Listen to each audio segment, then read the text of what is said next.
2 out. They sit with tie this game. Second baseman keeping Hilson close at the bag. The pitch. Slider on the outside corner. Harrison shrugs his shoulders at a pitch that he knows he can't hit because he thinks it was off the outside corner. 0-2.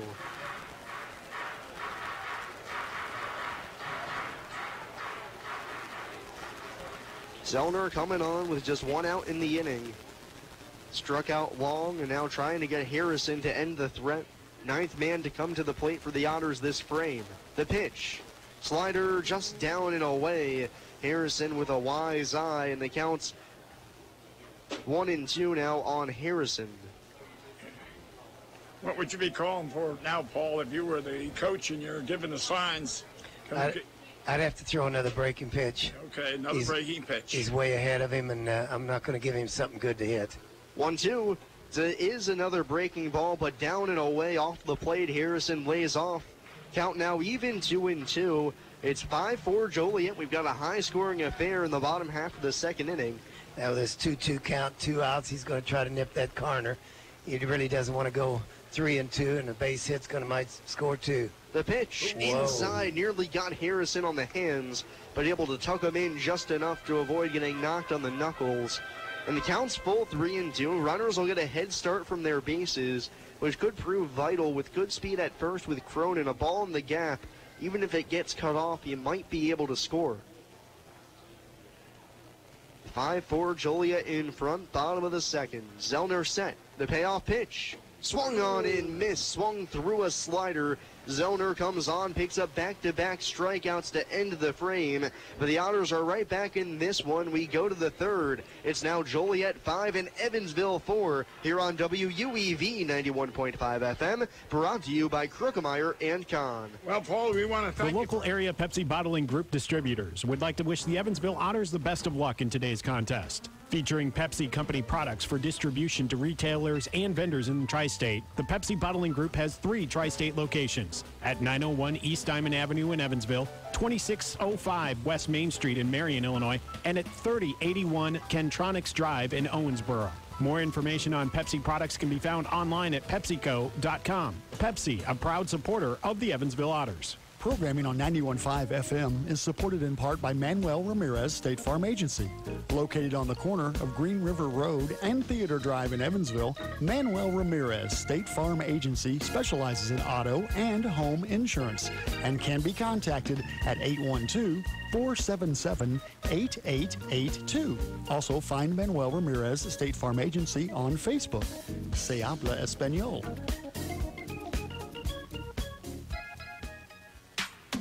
The Evansville Otters would like to thank Sinorama Evansville for their support this season. Sinorama Evansville is a multi-application supplier of custom-made signs, banners, and decals in the tri-state. Located at 1300 North Royal Avenue in Evansville, Sinorama is open 8 a.m. to 5 p.m. Monday through Friday. They can be reached by phone at 812-477-7763 and can be found online at sinorama.com/in-Evansville. Sinorama Evansville, a proud supporter of Evansville Otters baseball.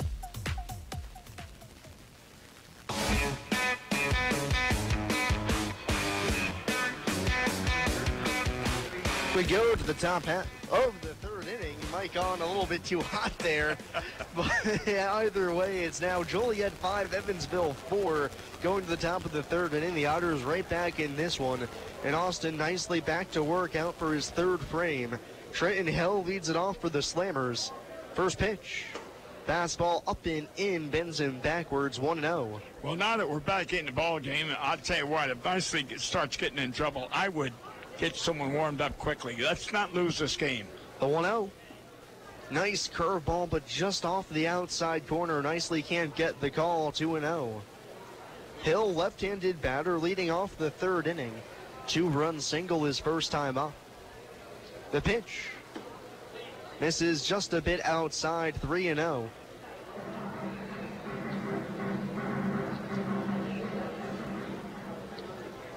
(5-4) Joliet starting off the top of the third inning. The 3-0 pitch. Fastball right down the middle. Hill bluffs a swing, just trying to get his timing down.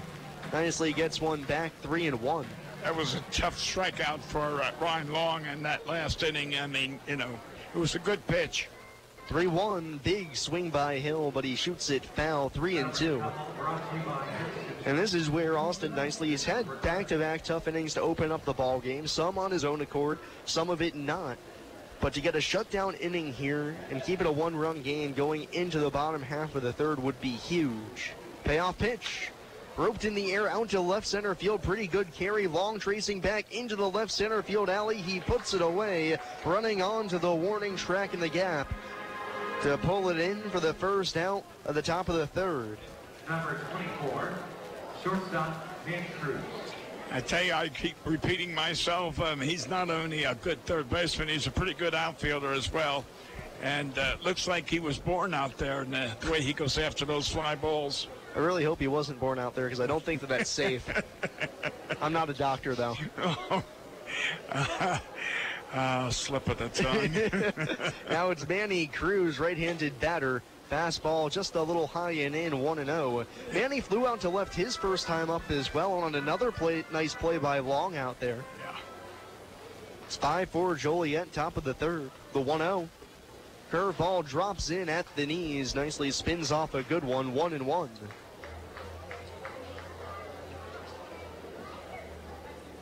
Manny looking for his first hit in a Joliet uniform. The pitch. Curveball in the back foot of Cruz, lays off, 2-1. Manny now 0 for 5 to start his Slammers career after a very productive about half season with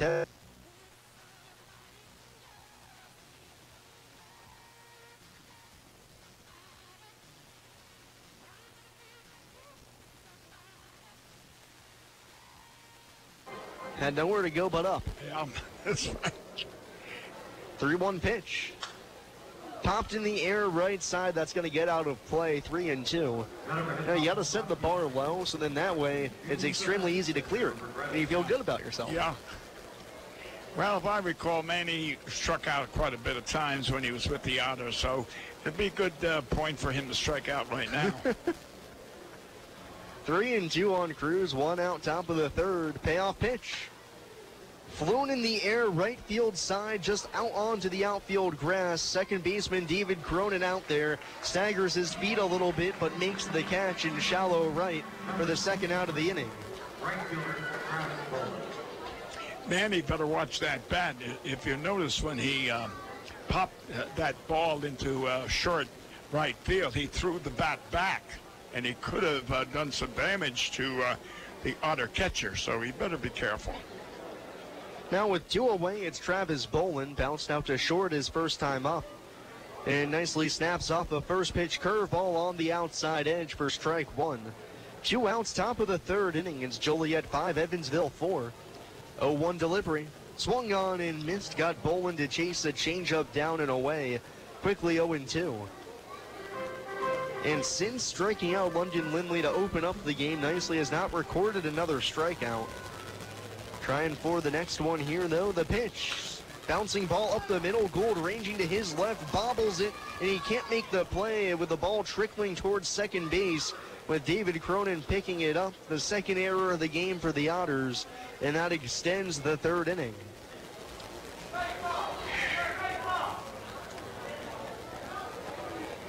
Gould did well to get over to the baseball.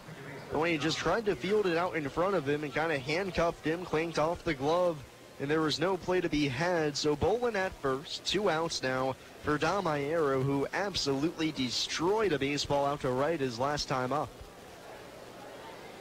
Solo home run was his third on the season. First pitch to him. Fastball up and away, 1-0. How is Bolin on the stolen base? 13 for 17 this season. Okay, well, I'm looking down there at Isom, the manager, and no sign. Doesn't have a big lead. Bush holding on the runner. The 1-0 offering misses down and in on the shoe tops of Iero. 2-0. 2 outs, top of the third. Joliet 5, Evansville 4. Nicely trying for his first shutout frame of the day. Joliet's already gone to the bullpen. That was back in the bottom of the second when they called on Zellner to get out of the frame. 2-0 home to Iero. Launches it just high, and it's 3-0 After looking like he had the 1-2-3 inning, the error by Gould, and now a 3-0 count on Iero. It's now 3 out of 4 hitters in the inning that nicely has gone to 3 balls on. The pitch. Swung on, fouled at the plate, popping over the catcher and the umpire just onto the batter's circle behind the grass. And it's 3-1 on Iero, got the green light. And why not after that second inning home run? I'm not a fan of a 3-0 swing. Bolin at first, 2 outs. The 3-1 pitch. Fastball high, ball 4. Iero draws the walk. It's the first walk that nicely has allowed since back in the first inning, his second on the day. And now let the inning continue for Cody Clark. You know, Sam, I think many ball players, when a 3-0 count, they automatically assume it's going to be a fastball and it's going to be down the middle. So they really are swinging before the pitcher releases the ball. And you see so many times, no matter where it is, they're swinging. First pitch to Clark. Nice slider on the outside corner. Nicely backdoors it on Clark, 0-1. 2 outs, 2 on, top of the third inning. It's Joliet 5, Evansville 4. Clark singled to right center his first time up. 9-hole hitter, he's also the catcher. Right-handed bat, nicely set. Uncorks the 0-1. Fastball pushes Clark off the inside of the plate, 1-1.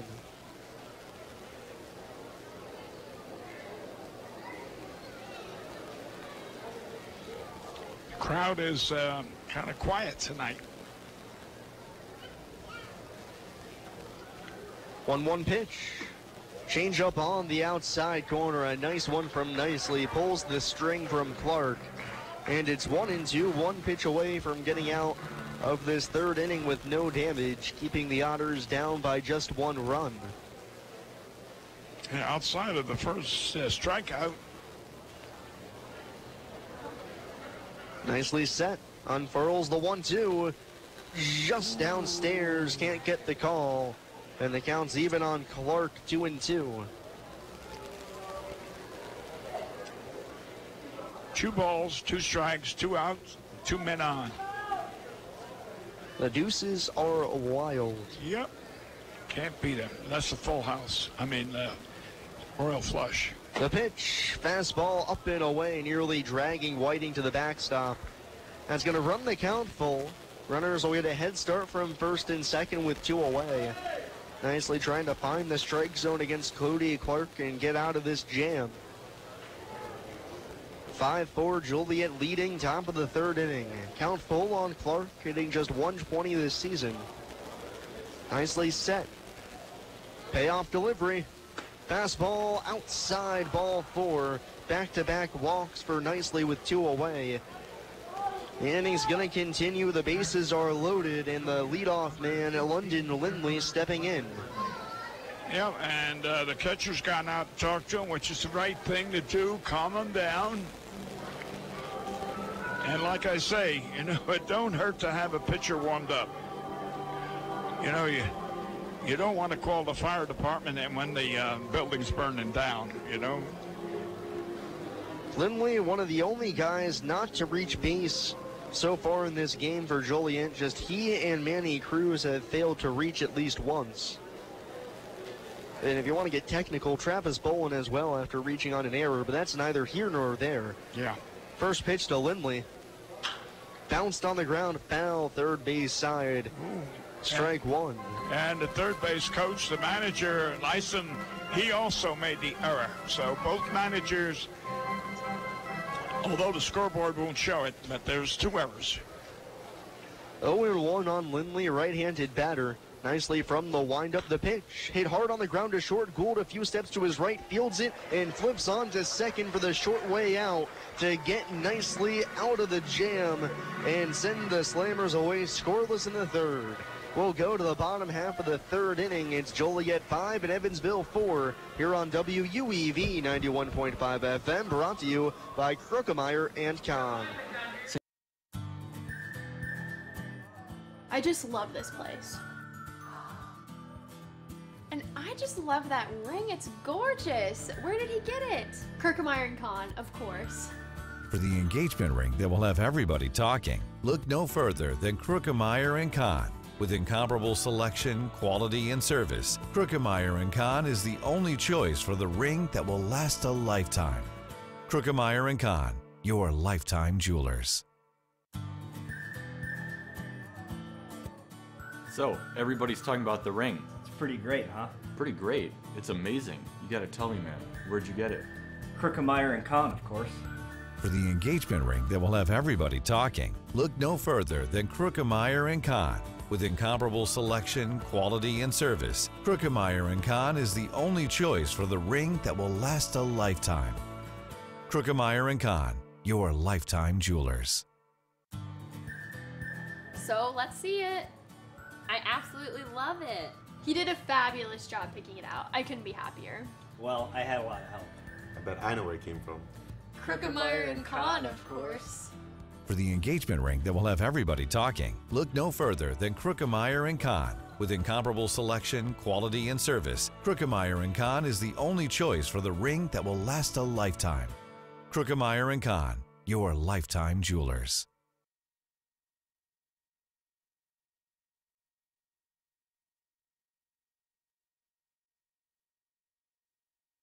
We go, and just like the second, Brant Whiting's gonna lead off the third inning, 4, 5, and 6 in the Otters order against the new arm on the mound, Andrew Zellner. Or rather, not new, he finished off the second inning. We'll get to start the third inning here with him staying in the game.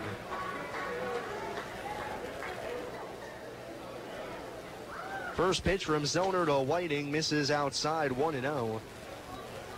It's 5-4, Joliet leads. Real barn burner thus far here from Evansville. The rubber match of this three-game set, the 1-0. Misses downstairs, 2-0. Whiting led off the second inning with a double into the right center field gap. 2-0 home from Zellner.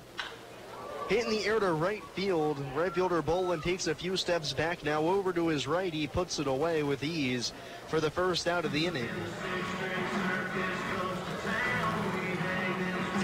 He was very nonchalant on that, catching that fly ball.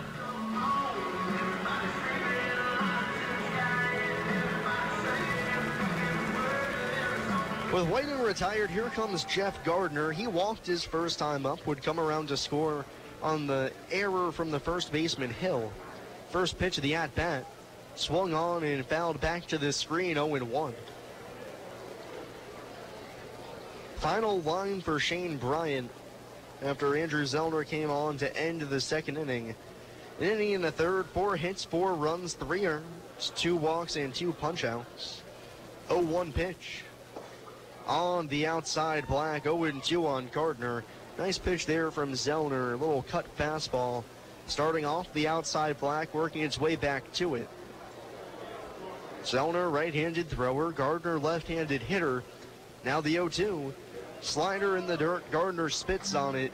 A ball and 2 strikes.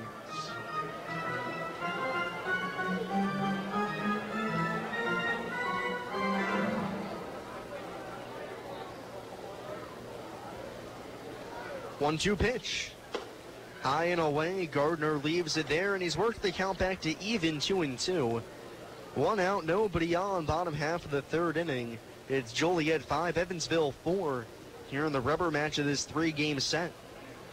Break-even pitch.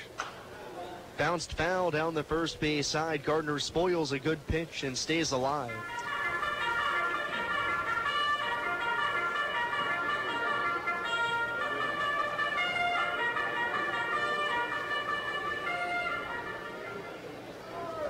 Jeff was 0 for 4 last night.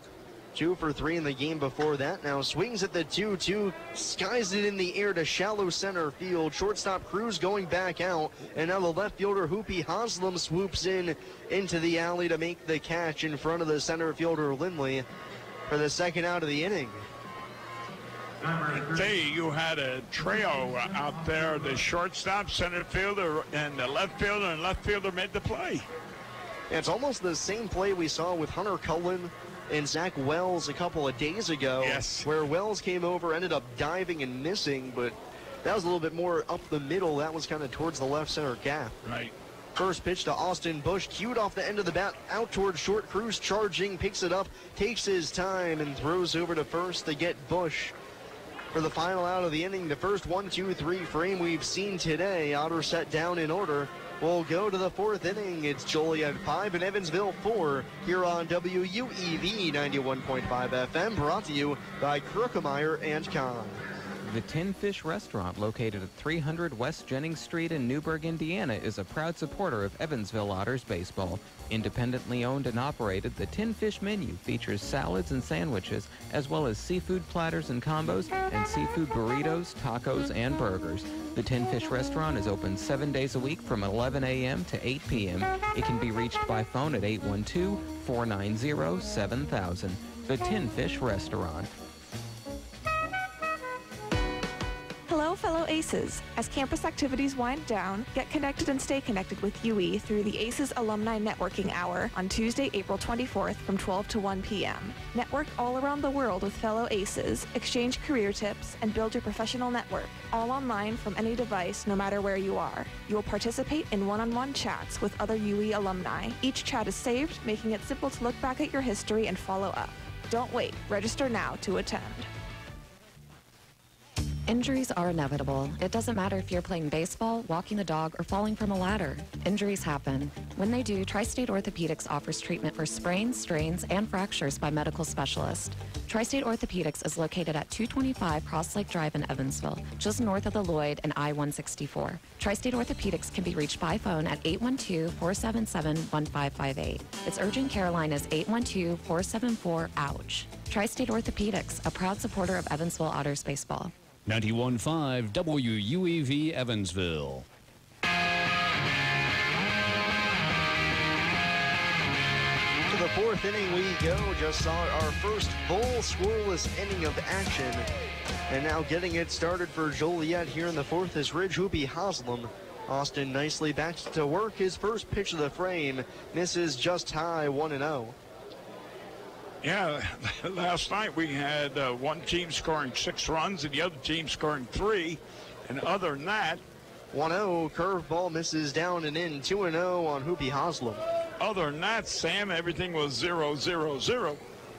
So a bit more scoring here thus far. Same amount of runs we saw in yesterday's game so far here today. The 1-0 pitch, Hoopy Haslam drills it in the air to deep left field. Long tracing back at the track, at the wall. He runs out of room. Hoopy Haslam with a solo shot out to left. He gets one more on the board for Joliet. It's now 6-4 Slammers on Hoopy Haslam's second dinger of the year. Hoopy has been on base all 3 times. First of all, his first at bat, he was hit with a pitch. And last, he got a hit.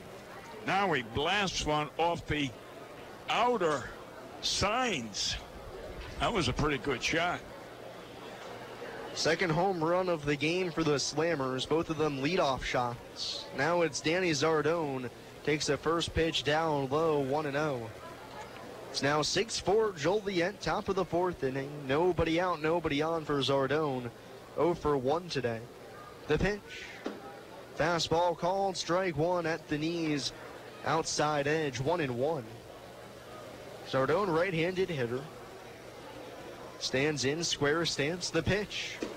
Backed off the plate, but the fastball glimpses the inside corner. A ball and 2 strikes. The 1-2, curveball downstairs. Zardone thought about offering, but wisely holds up. Count even at 2 apiece.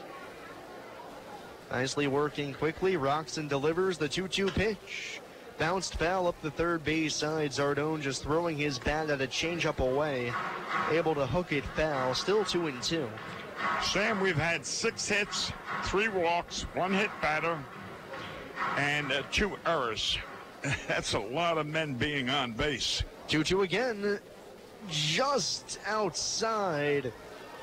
Zardone, the hitter, flinched going back to the dugout. The home plate umpire, Robert Davis, flinched as well. And so did the catcher, Whiting. Payoff pitch. rolled to the backstop. Zardone stays alive, still 3-2. Yeah, so actually in 3 complete innings, 12 batters, or 12 batters have reached base.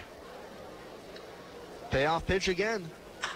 Lined in the air out to right center field. Cullen on his horse. He dives into the alley and makes the catch to rob Danny Zardone of his first hit of the day. Hunter Cullen with another highlight reel grab for the first out of the 4th. Yeah, that's one thing the Otters have had pretty good luck on, is having good center fielders. I mean, whether we're talking this year, last year, whatever.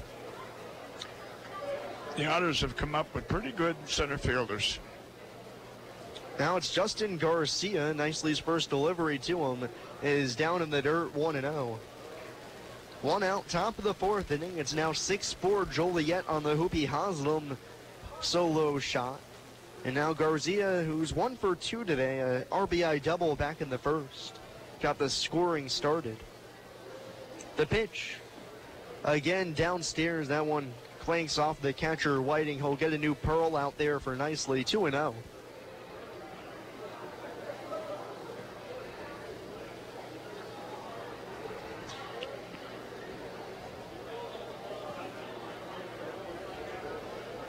Nicely peers in over his mitt, gets the sign. The 2-0 pitch. Fastball misses upstairs, 3-0.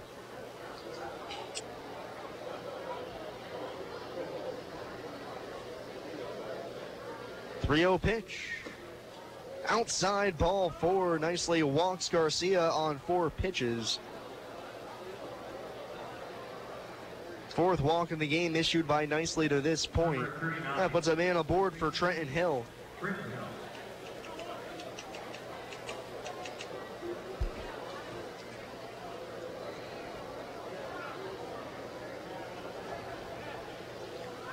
Garcia now at first, not really a threat to run unlike some other Slammers players.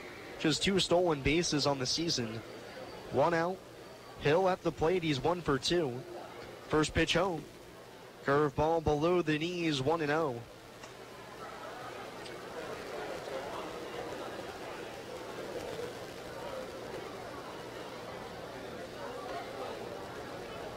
Nicely up to 84 pitches here in the top of the 4th inning, 1 gone.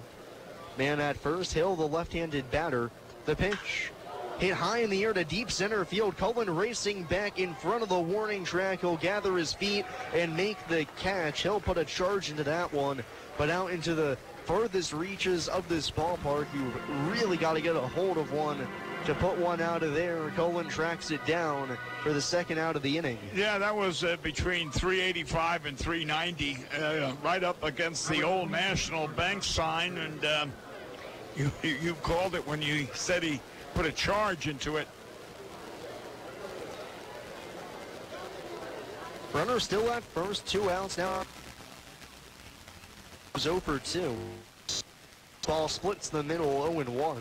You know what the big difference between tonight and last night and night before is the Joliet team didn't really hit the ball solidly. They got hits, but not solid. Whereas tonight, my goodness. 0-1 to Cruz, down in the dirt, smothered by the catcher Whiting, holds Garcia at first. I mean, Manny put Long up against the fence. We got 2 homers, and I mean, we've had some balls into deep outfield. Garcia takes his lead from first. Joliet up by 2, top of the 4th. The 1-1 pitch. Again down low, scrapes in at the dirt. Blocked again by Whiting, 2-1.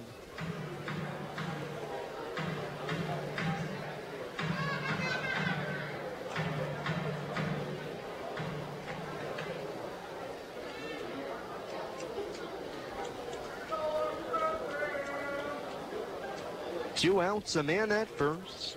Manny Cruz at the plate, right-handed batter. Flown out to left, also popped to second. The pitch. Fastball bounces in, backhand pick by Whiting, 3-1.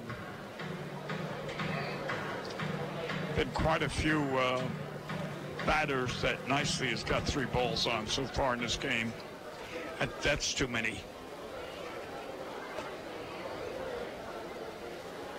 4 walks for Nicely to this point. He's allowed 2 home runs, 6 runs, 5 earned.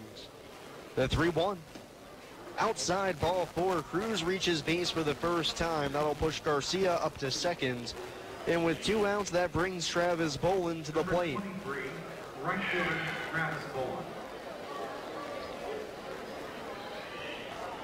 Bolin 0 for 2 tonight, but reached on an error his last time up from the shortstop J.J. Gould. Bouncing ball hit up the middle, and the shortstop could not handle cleanly. Bats here with 2 on, 2 out, top of the 4th inning. Joliet already up by 2 now. Catcher sets up, down and away, the pitch. Bullseye there, fastball outside corner, 0-1. Bolin hitting just a $197, and over his past 10, it's been worse, hitting 138. 7 home runs, 28 driven in, right-handed stick. Hands held high, nicely set. Roxon delivers the 0-1, swung on and fouled at the plate. That'll get underneath the legs of the catcher Whiting. The count in Nicely's favor, now 0-2, a pitch away from getting out of yet another jam in the 4th. Last night we had one of those runners on second steal third. Now how he made it, I don't know, because Vicentello threw a perfect throw to second or third. But that runner on second can get a big lead. 0-2 pitch. Flown in the air out to left field. Pretty good carry. Long back. Still going back at the wall. He looks up. It's off the scoreboard. A 3-run home run for Travis Bolin on a hanging 0-2 off-speed pitch. He crushes it to left. And Joliet once again leads by 5. It's a 9-4 game. Well,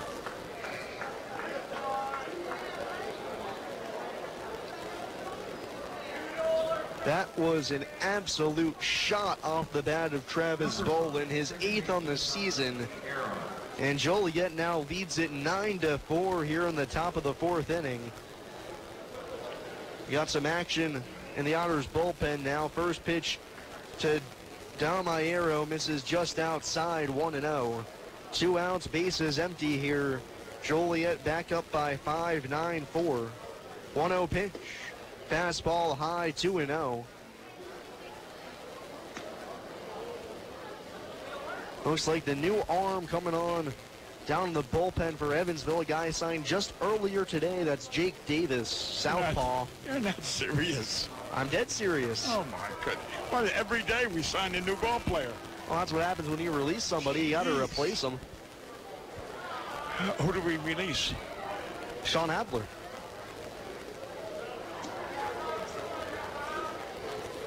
Oh, boy. 2-0 pitch. Misses down and in, 3-0 now on Iero.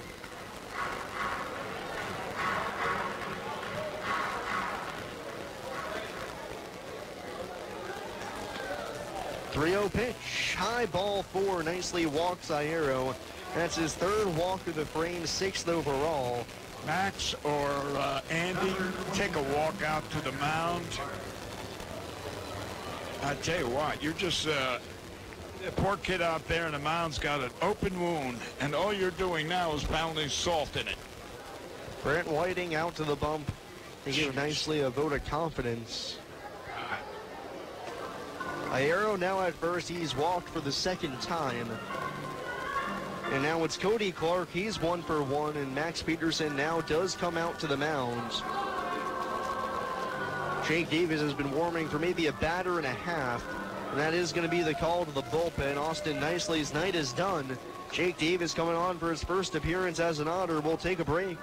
It's Joliet 9, Evansville 4 here on WUEV 91.5 FM, brought to you by Krukemeyer and Kahn. The pizza brick road always goes to Tyroni's. I'm in the mood for pizza and I'm ready to go. The pizza brick road goes to Tyroni's. So follow me down the pizza brick road. Road down to Tyroni's. The pizza brick road.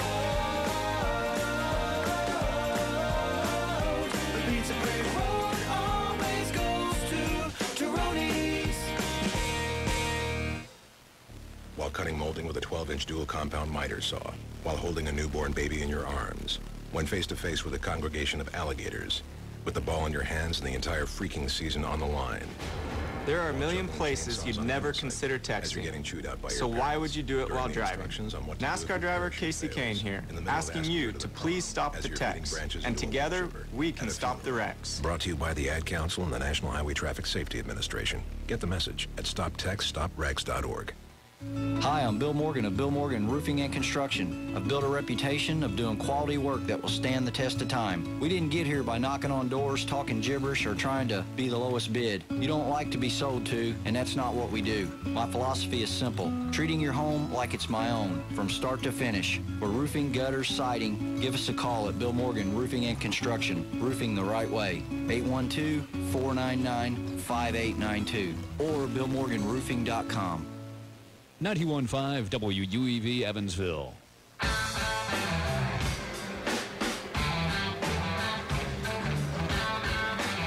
The runner at first base in 2 outs in the top half of the 4th inning. Jake Davis is going to make his Otters debut.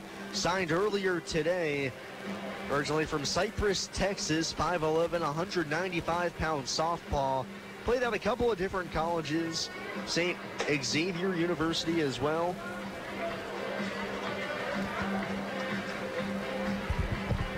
Played at the Naval Academy as well. So quite a few stops along the way for Mr. Jake Davis. Making his Otters debut with Evansville down now by 5 runs again, 9-4 the score. Bring back Paulie Grace. Cody Clark at the plate, the first pitch. Breaking ball in the dirt, 1-0. I think, I'm not sure. I'm not up on the rules, but I believe the Frontier League allows 50 transactions. Something along those lines. We must have 48, 49. 1-0 pitch is hit in the air to left field, not very deep. Long started back, now racing in, still coming in. It's going to drop in front of him. Going to third is Iero. Clark aboard at first with a bloop single. And with 2 outs, the inning continues. Men at the corners, lineup turns over for London Lindley, the 9th man to come to bat here in the 4th inning. We do have some noise from the fans. Well, it's not good noise. Oh, I know it isn't. Sorry to say. Runners at first and third, 2 outs. Lindley coming to the plate, the only Joliet Slammer not to reach base in this ball game. I don't know if JJ could have gotten out or not, because that was a long run for Ron. First pitch misses down in the dirt, 1-0. Yeah, long, uncharacteristically got a bad jump, starting a few steps back before charging on in. Couldn't get there in time. And now it's Lindley 0 for 3, strikeout, double play, bounce out. Head in the count, 1-0. The pitch. Curveball hangs high and outside, 2-0.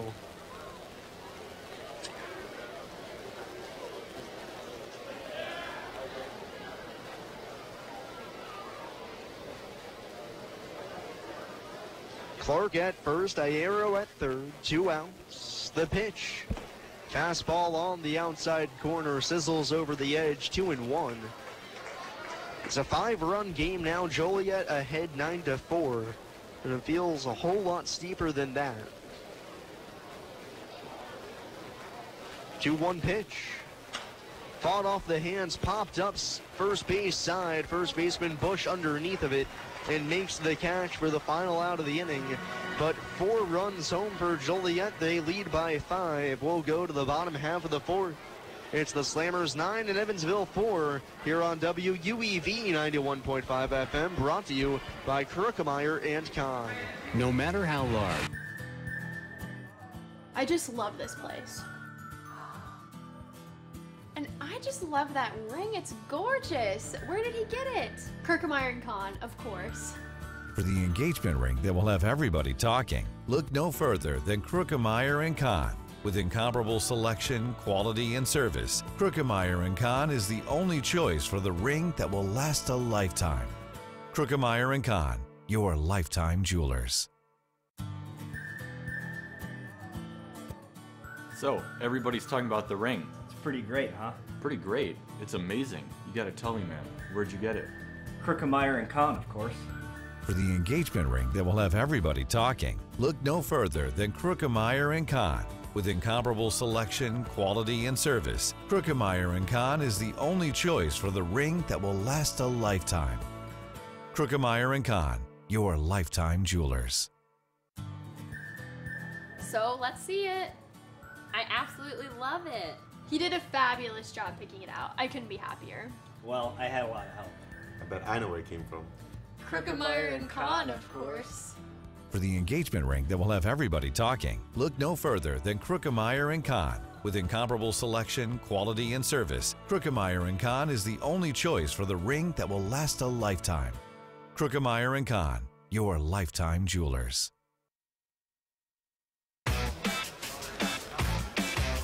Otters got some work to do again as we start the bottom half of the fourth inning. It's Joliet 9, Evansville 4. Otters trail by 5 runs.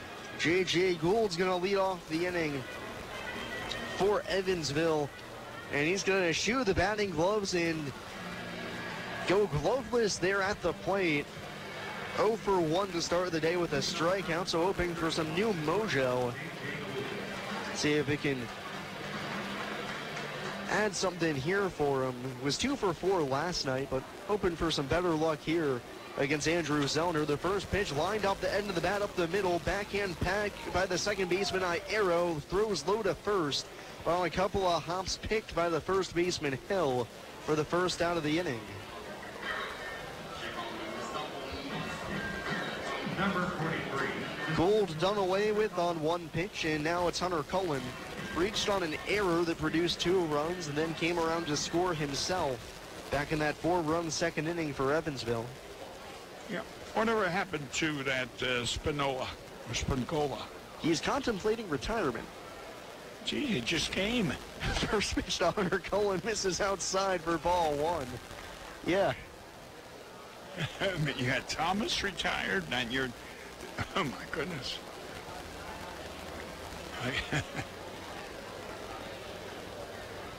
1-0 home to Hunter Cullen.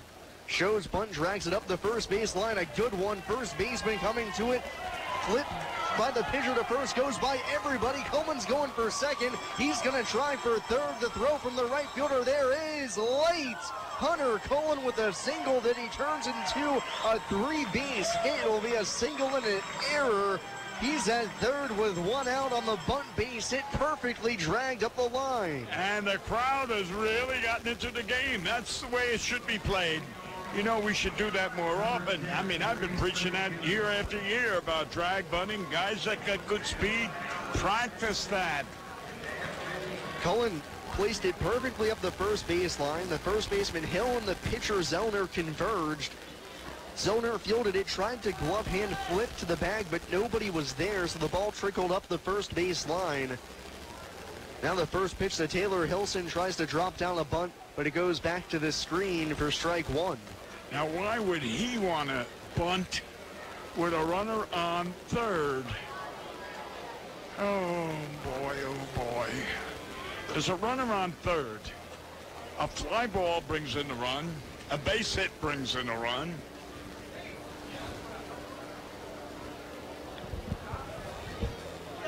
Oh, and 1 on Hilson. The pitch. Fastball down and away, and the count's even at 1.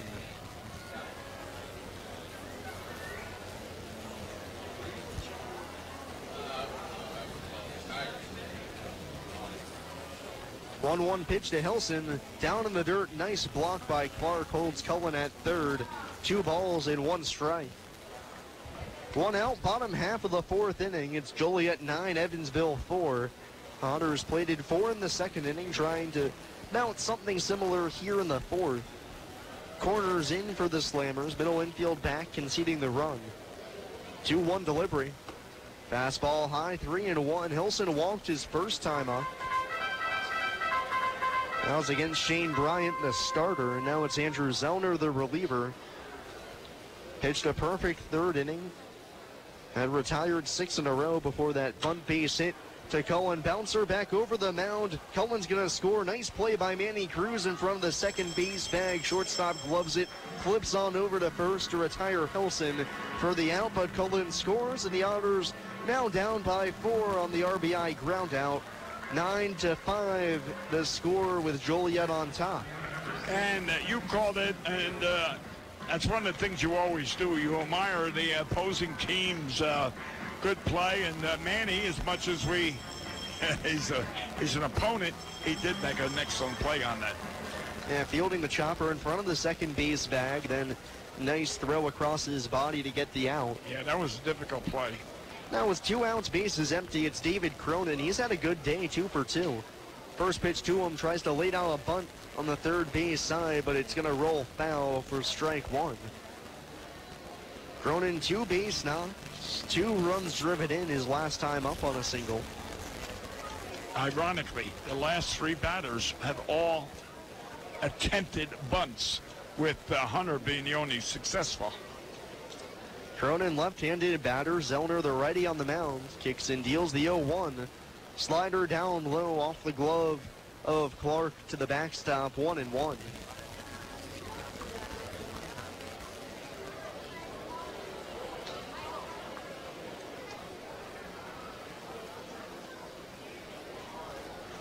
One pitch. Lined into left field. That's down for a base hit on one hop. Hoopy Haslam, the left fielder, picks it up. That's a base hit for David Cronin. He's got his 3rd hit of the day. 3 for 3. Talk about breaking out of the slump in a big way. And it's a 2-out base runner for Ryan Long.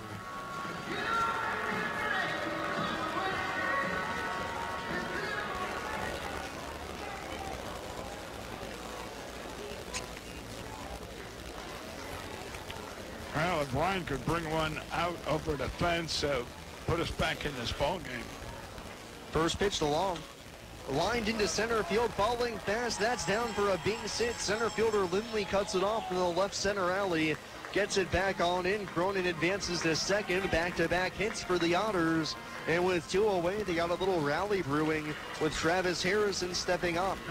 Now, you've watched Ryan Long all season long, Sam. If you notice, he did it last night, and he just did it now. He just slaps at the ball. He doesn't give you that home run shot. He slaps it. I watched him do that last year an awful lot. And he is a pretty good ball player. 2 on, 2 out. Otters trail 9-5, bottom of the 4th. Harrison the hitter, right on right matchup. The pitch, big swing back to the screen. Harrison can't square it up. 0-1. Oh, home run would put us back in the ball game. The old Earl Weaver used to say, you know how you win games?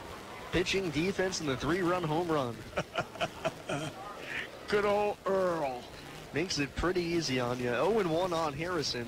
The next pitch, popped in the air, foul, first base side. That's going to drift out of play. Quickly 0-2. One of my most exciting days in baseball was when we put Earl Weaver in the hospital. What a big fight. One of the best fights we ever had in baseball. Oh, boy. Shortstop ended up in the hospital. Earl ended up in the hospital. Wow. I had stitches over my eye. Oh, what a fight.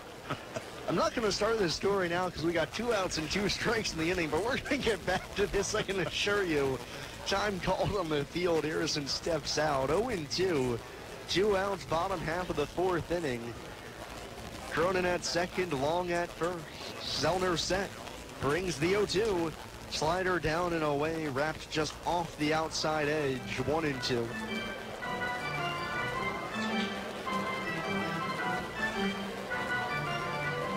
Big hole on the left side of the diamond. Shortstop Cruz playing well up the middle. Yeah.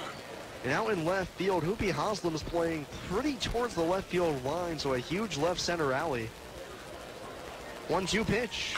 Lined out to short, right off of Cruz's glove. He drops it, picks it up, throws to first. In time, recovers well. Cruz could not snare the liner off the bat of Harrison, but recovers to throw him out at first and end the inning.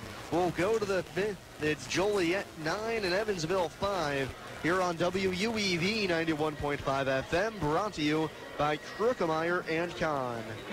GD Ritzy's is a proud supporter of Evansville Otters baseball. GD Ritzy's menu features hamburgers, grilled chicken sandwiches, old-fashioned peanut butter and jelly, and ice cream. With 3 Evansville locations, west at 4810 University Drive, on the north side at 4320 North 1st Avenue, and on the east side at 601 North Green River Road. GD Ritzy's is open from 10 a.m. to 10:30 p.m. Sunday through Thursday, and 10 a.m. to 11 p.m. on Friday and Saturday. GD Ritzy's, a proud supporter of the Evansville Otters. We all have busy schedules, but could you spare just a couple hours a month? That's all it takes to make a big difference to the Big Brothers Big Sisters one-to-one mentoring program. You can spend just a few hours a month with a child in need and guide them towards a more positive future.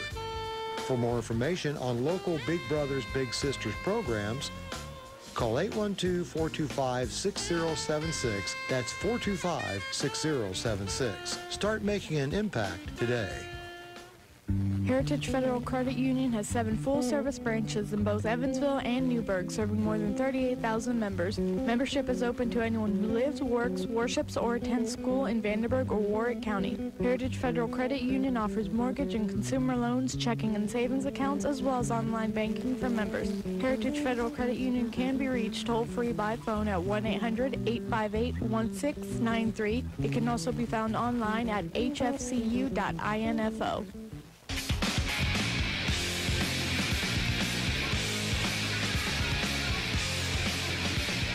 Hey Otters fans, Thunderbolt Pass Golf Course has the best golf rates in town, now offering 18 holes with a cart for just $18. Don't forget the dollar drafts and $5 pitchers of ice-cold beer. Come and visit the Bolt. Thunderbolt Pass Golf Course, a supporter of Evansville Otters baseball. After finishing off the top half of the 4th inning, Jake Davis is going to stay out there and start out the 5th. I was going to say, Manny on that line drive kind of had stiff hands, just like he did last night and all throughout his career with the Otters. But the thing is, he always recovers quickly, has a strong arm. So he can bobble a ball but still throw you out. First pitch to Hoopy Haslam misses outside.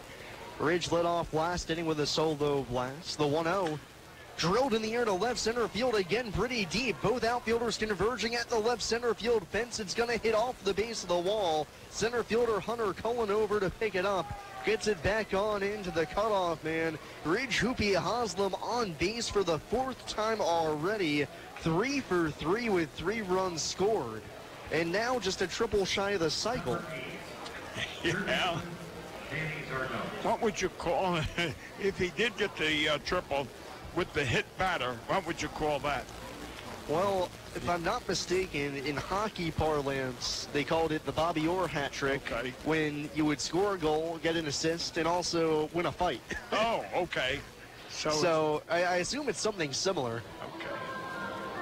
Maybe like the Craig Biggio cycle or something. So if I'm not mistaken, he holds the record for most hit by pitches. Yeah. First pitch to Danny Zardone. Nice breaking ball from Davis. Snaps in for strike 1. I hate to tell you this, but I turned him down when he was in high school scouting him. He was a shortstop in high school. Turned out to be the catcher at Seton Hall.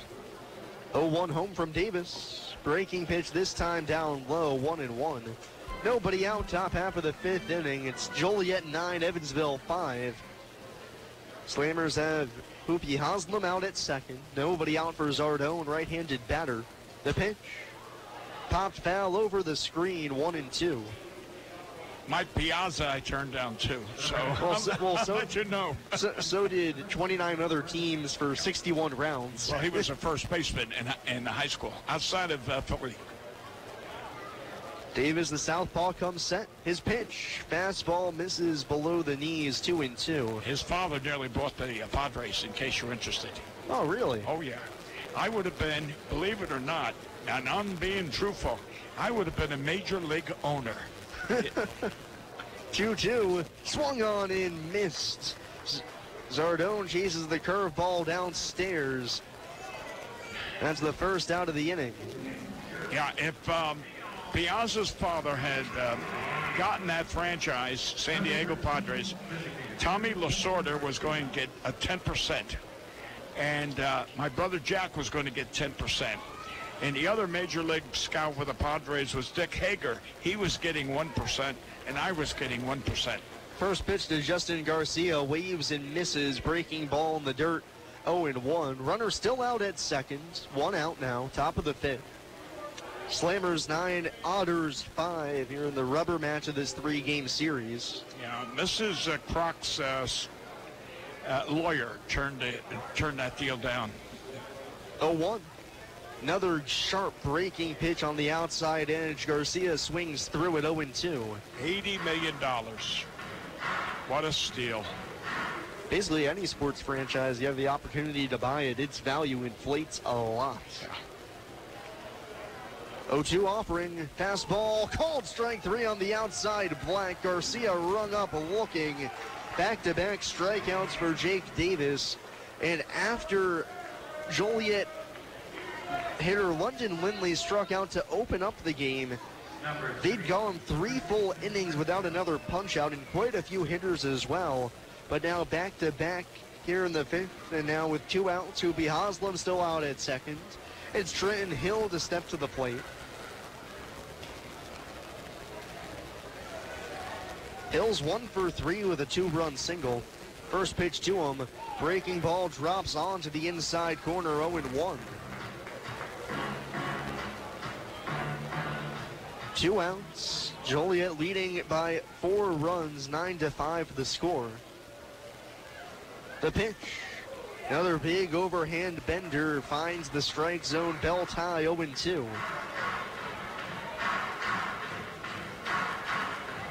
Haslam being shadowed at second base by the shortstop Gould. Hill left-handed batter open stance.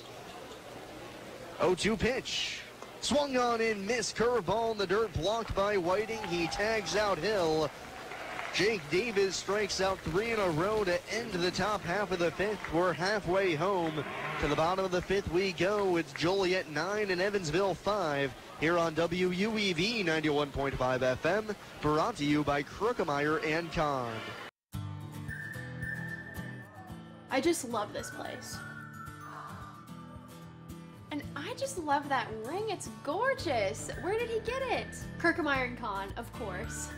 For the engagement ring that will have everybody talking, look no further than Krukemeyer & Kahn. With incomparable selection, quality, and service, Krukemeyer & Kahn is the only choice for the ring that will last a lifetime. Krukemeyer & Kahn, your lifetime jewelers.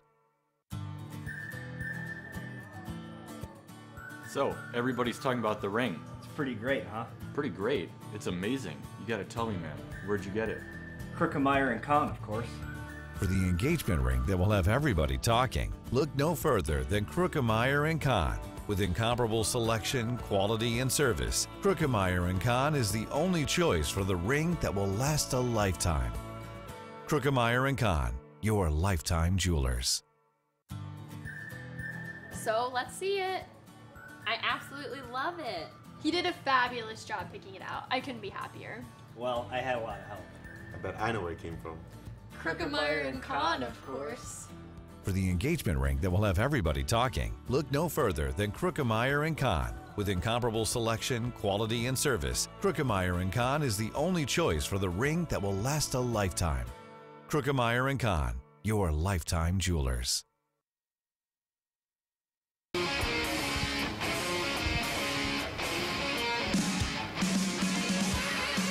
Otters fans have become to Bossy Field for an Otters game. Bring your Otters ticket stub into Krukemeyer & Kahn for a monthly raffle. Winning ticket gets 50% off any purchase over $1,000. Winner will be drawn on the first of each month. Also mention the Evansville Otters digital network at Krukemeyer & Kahn and get 20% off any purchase of $500 or more. Tell them ODN sent you. Brant Whiting leads off in the bottom of the 5th. Otters down by 4 runs.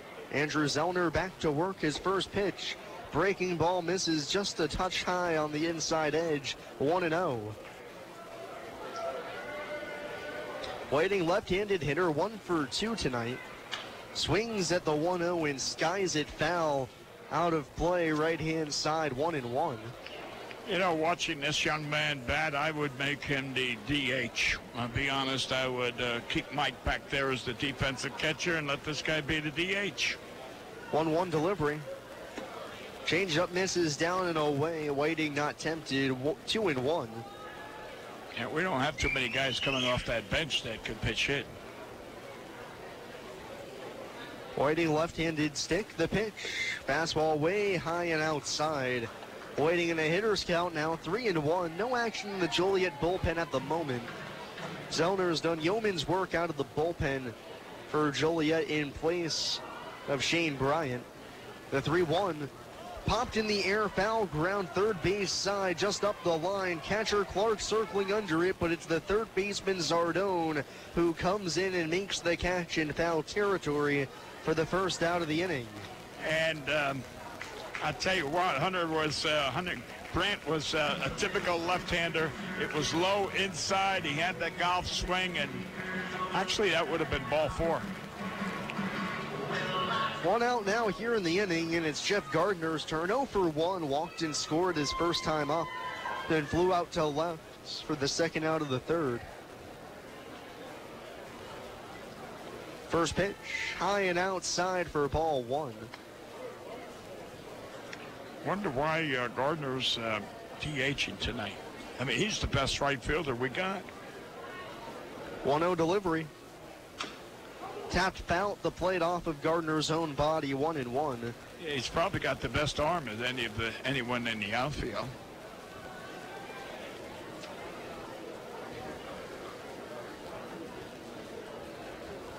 Oh, Harrison's got a pretty good arm too. Yeah, he does out there and right. Yeah. Zach Wells, when he's in the lineup, also pretty solid. The 1-1. Fastball just off the outside corner, 2-1. Zellner now up to 45 pitches in 3 full innings out of the bullpen. Has yet to allow a run on his own accord. 2-1 pitch.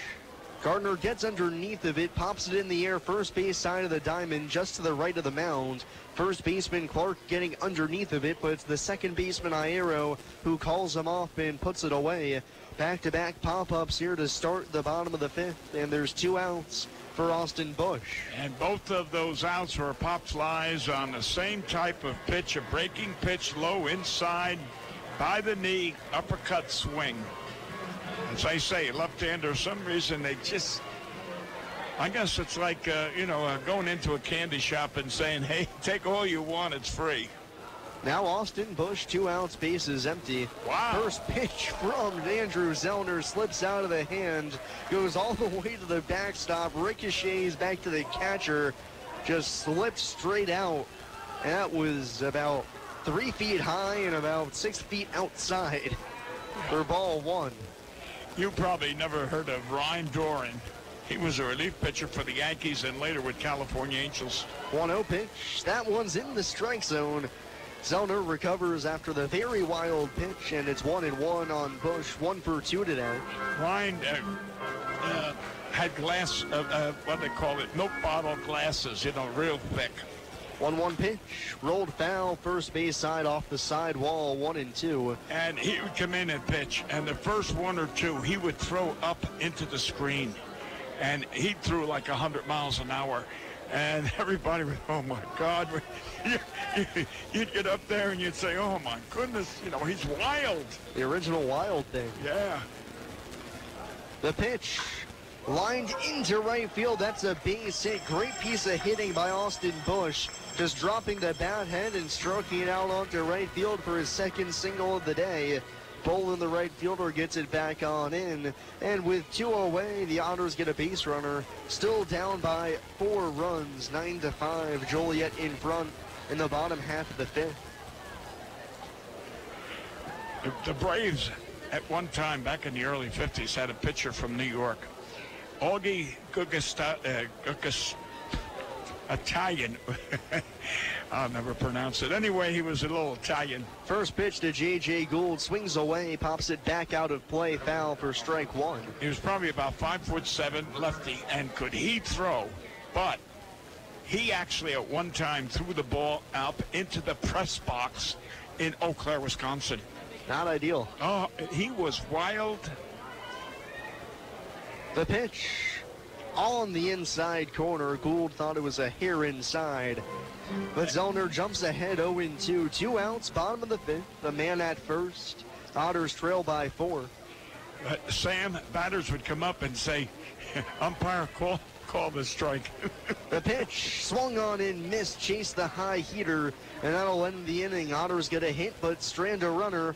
Will go to the 6th. It's Joliet 9 and Evansville 5 on WUEV 91.5 FM, brought to you by Krookemeyer and Kahn.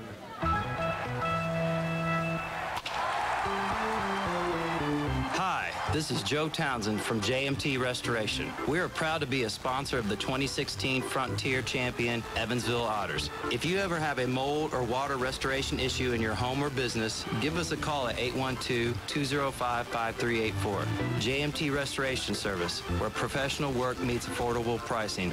Remember, go Otters! Up early, staying up late, or just can't sleep? Give 91.5 FM a listen. 3 to 5 a.m. Sunday through Friday. It's the overnight flight. Hand-picked grooves for the Tri-State's late nights. Nothing sounds quite like the overnight flight. 3 to 5 a.m. Central. 91.5 late night style from the UE campus. Tune in radio app on your phone. Across the world on WUEV.org. The Tri-State Area Marathon service stations are proud supporters of the Evansville Otters. Marathon has over 5,100 Marathon-branded stations nationwide, and a full list of area Marathon stations and a list of daily gas prices are available online at mymarathonstation.com. Marathon provides products which support commercial, industrial, and retail operations. Marathon's slogan is Fueling the American Spirit.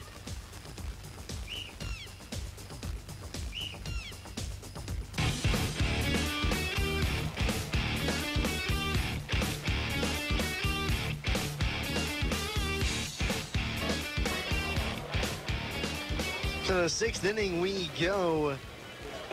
No runs coming across in the 5th, so it's still Joliet 9 and Evansville 5. Manny Cruz leads it off for the Slammers, still in front by 4. Cruz 0 for 2, but walked and scored his last time up in the 4th. First pitch from Jake Davis finds the zone outer edge for strike 1. Cruz flown out to left, popped out to second, also walked and scored. Right-handed batter against the southpaw, Jake Davis back out there, the 0-1. Fastball high, 1-1. Davis, to this point in the ball game, has done good work out of the pen. An inning and a third, 3 strikeouts. 2 hits allowed, but no runs. Working from the stretch is 1-1. Bouncing ball up the middle, Cronin ranging behind the second base bag, backhand pick, throw to first. Just in time to get Cruz speeding down the line for the first out of the inning. Number 23, right fielder Travis Boland.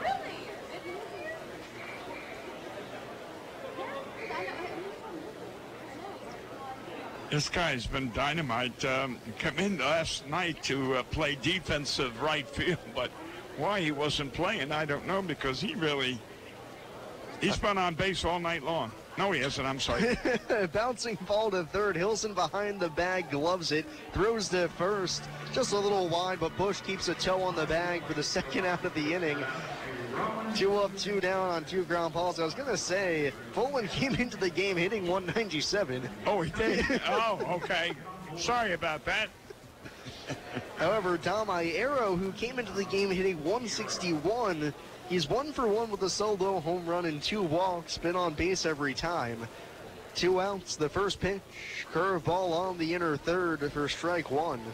You know, the funny thing is to hit a home run here in Otterville is really something compared to these other ballparks. I mean, Boland hit it off the scoreboard. Yes. The 0-1. Breaking pitch misses the outside edge, 1-1. Iero's home run was deep out to right field. Not sure if it quite cleared the second set of billboards, but it was close. 2 outs, top of the 6th. The Otters trail by 4. The pitch. Fastball blown outside. 2 balls, 1 strike on Iero. Otters still got a few more innings to play with. Try and get 4 more runs back. Davis set. Wheels and deals the pitch. Fouled off the hands of Iero. Back foul out of play. And the count's even at 2 with the bases empty and 2 away.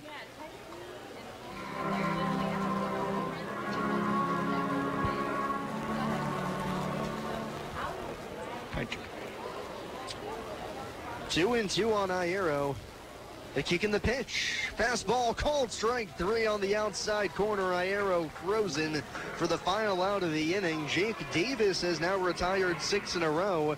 And we go to the bottom half of the 6th. It's Joliet 9 and Evansville 5 here on WUEV 91.5 FM, brought to you by Krookemeyer and Kahn. This Evansville Otters brought. I just love this place. And I just love that ring. It's gorgeous. Where did he get it? Krookemeyer and Kahn, of course.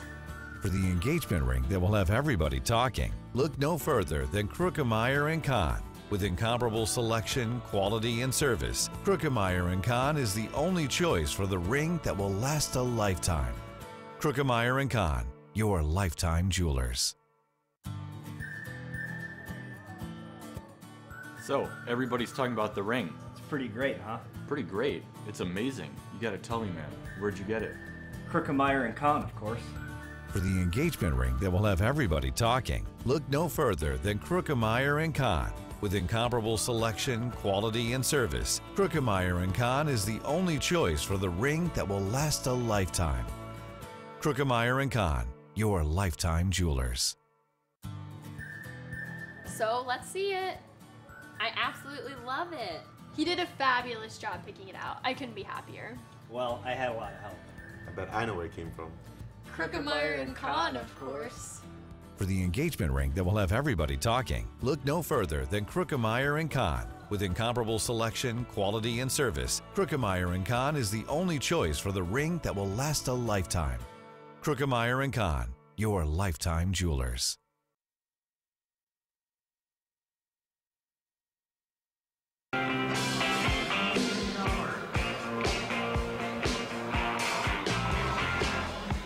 We forge along to the bottom half of the 6th inning alongside Bill McCune. I'm Sam Jelinek here on the call for this finale between the Evansville Otters and the Joliet Slammers. Joliet holds the edge right now, 9-5 in the bottom half of the 6th inning. Slammers have had a couple of big innings, 3 in the first, 2 in the second, and then 4 more in the 4th inning. Otters have countered with 4 in the second and 1 in the 4th. Joliet has led by as many as 5, but right now the lead 4. Hunter Cullen leads it off against Andrew Zellner, and the first pitch slips out of the hand again all the way to the backstop, a breaking ball that never broke. 1-0. Not as bad as the last one, but still mighty. I mean, I guess if you're going to miss, might as well miss big. They say inches by miles. The 1-0 slider upstairs, 2-0 on Cullen. Hunter leading off the 6th inning, singled and scored his last time up on a perfect bunt base hit. Zellner coming back out for another inning of work. Came on in the second in relief. The 2-0, bouncing ball right side. First baseman Hill fields it, tosses to the pitcher, covering at the bag, and it is in time. Just barely to get Hunter Cullen. Zellner wins the foot race. 3-1 on the putout for the first out of the 6th. Yeah, Hunter really motored down that baseline, and it was a bang-bang play. I don't know if I was the umpire whether I would have called it safe or out.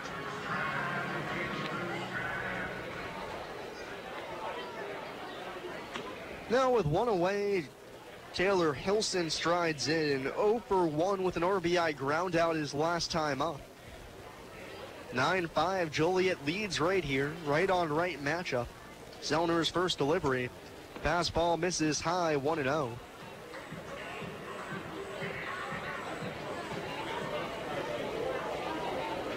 Zellner winds and deals the pitch. Big swing and a miss. Hilson out in front, 1-1.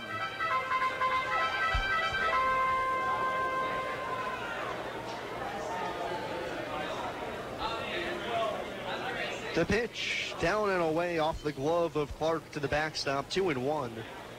Nobody warming right now in the Joliet bullpen.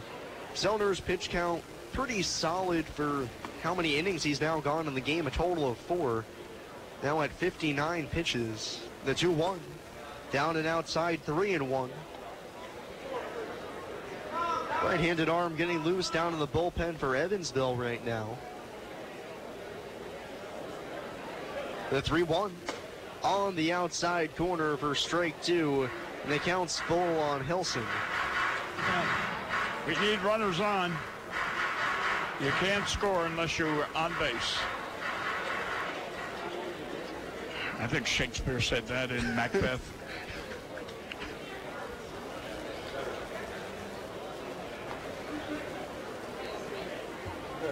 Kicking the 3-2 pitch. Bouncing ball to third. Third baseman Zardone charges, fields on the short hop, and throws out Hilson at first. With a nice little sweep of the glove, he makes the play for the second out of the inning.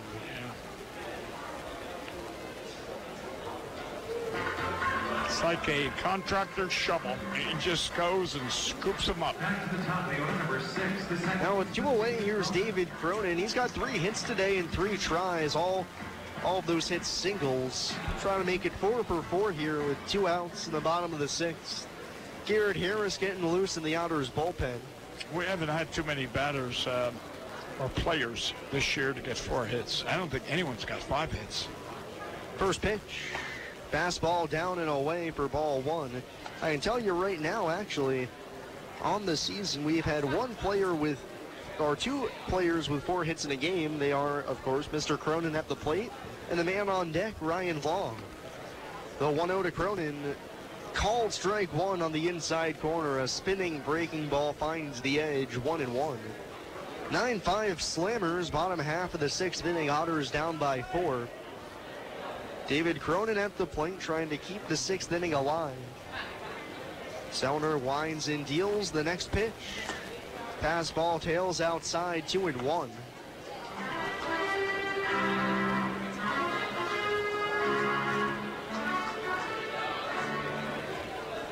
That left fielder's really playing a deep left field. Cronin 1 home run on the season. The pitch swung on and missed, foul tipped into the glove of Clark, 2-2.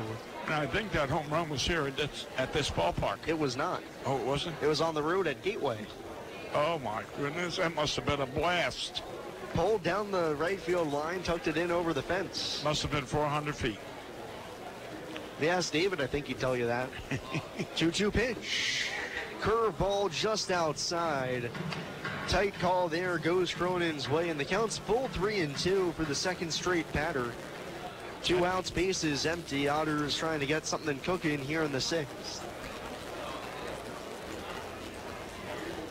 Zellner wheels and deals the payoff pitch. Bouncing ball towards short. Third baseman tries to cut it off, but it's the shortstop Cruz who gloves. Double clutch. Throw to first is late. Cronin beats it out, his 4th hit of the game. The second time he's collected 4 hits in 1 single ball game. And the inning continues for Ryan Long. Now, if Ryan could get put one out of this ballpark, we'd be back in the ball game.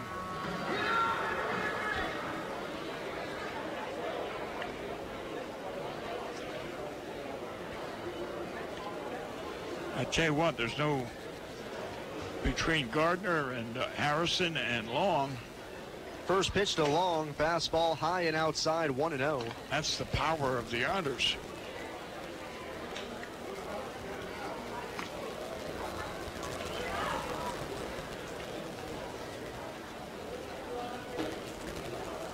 One out to Long, takes a called strike on the outer black, 1-1. Ryan 1 for 3.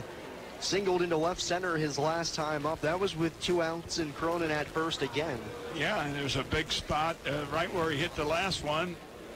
He could place another one there, just slap at it. 1-1 pitch. Called strike 2 again. Zellner finding the outer reaches of the plate.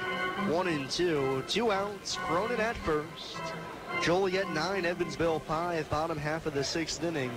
Finale of this 3-game set. Otters trying to win their first series in exactly a month. 1-2 pitch. Skied in the air out to center. Center fielder Lindley a few steps back, settling under it. Puts the squeeze on it to retire the side here in the 6th. We'll go to the 7th. Garrett Harris coming on for the Otters. It's Joliet 9, Evansville 5 here on WUEV 91.5 FM, brought to you by Krukemeyer and Kahn. The local area Pepsi Bottling Group distributors would like to wish the Evansville Otters the best of luck in today's contest. Featuring Pepsi Company products for distribution to retailers and vendors in the tri-state, the Pepsi Bottling Group has 3 tri-state locations at 901 East Diamond Avenue in Evansville, 2605 West Main Street in Marion, Illinois, and at 3081 Kentronics Drive in Owensboro. More information on Pepsi products can be found online at PepsiCo.com. Pepsi, a proud supporter of the Evansville Otters. Let me try. Okay, just remember what I showed you. Yep. There was a bunny who had one big ear and another big ear. They looped-a-looped, made a bow, and the bunny hopped away. I did it! Oh, good job, kiddo. Now let's tie your other shoe. The smallest moments can have the biggest impact on a child's life. Take time to be a dad today. Learn more at 1-877-4DAD-411 or visit fatherhood.gov. Brought to you by the U.S. Department of Health and Human Services and the Ad Council. The Evansville Otters would like to thank Sinorama Evansville for their support this season. Sinorama Evansville is a multi-application supplier of custom-made signs, banners, and decals in the tri-state. Located at 1300 North Royal Avenue in Evansville, Sinorama is open 8 a.m. to 5 p.m. Monday through Friday. They can be reached by phone at 812-477-7763 and can be found online at sinorama.com/in-Evansville. Sinorama Evansville, a proud supporter of Evansville Otters baseball.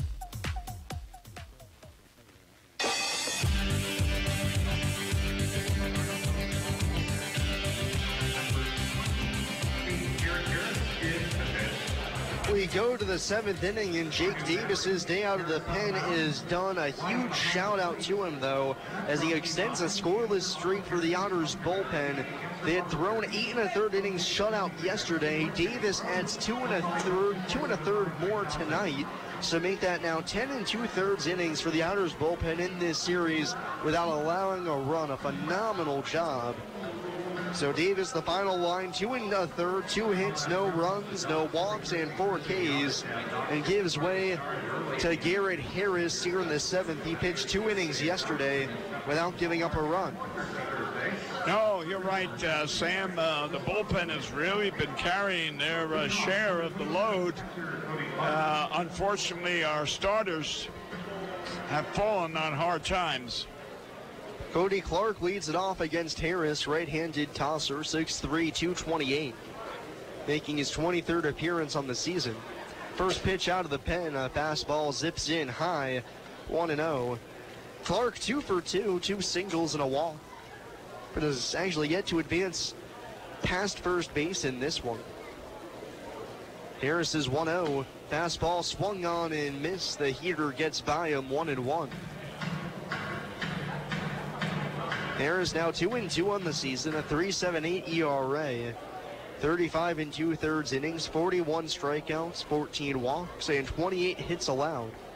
His next pitch, lined out into left field, long coming on, but he's going to have to play it on a couple of bounces. Patrolling towards the left field line, gets it back on in. Clark holds at first. He's got a 3-hit game in his first start of the series. Yeah, that just floated over the infield and just died. Ryan Long, like you said, a couple of hops, and he just nonchalantly picked it up because the ball died. Now the top of the order, London Lindley, the only guy not to reach base for the Slammers tonight. First pitch from Harris, spins a slider on the outside corner, 0-1. Runner at first, nobody out, top of the 7th. Joliet in front, 9-5. The pitch bounced on the ground, first base side. Harris fields it off the mound, only one play, that's the first. Underhand flip to Bush, retires Lindley. Works like a sacrifice bunt, though, with Clark advancing up to second with 1 away. Outside of that one stolen base, the Joliet team hasn't been very aggressive on the bases tonight, whereas last night, my goodness. Well, when you hit 3 home runs, you don't really need to steal too many bases. I guess you're Kind right. of eliminates the need a touch. Now it's Ridge Hoopy Haslam who has one of those home runs. Watches a slider down and away for ball 1. If they could be more aggressive, I'm sure they would. Yeah. That's one thing I know for certain. Haslam 3 for 3, single home run double, as well as a hit by pitch. Scored thrice. The 1-0, slider down in the dirt outside, 2-0. Haslam a triple shy of the cycle in the top of the 7th.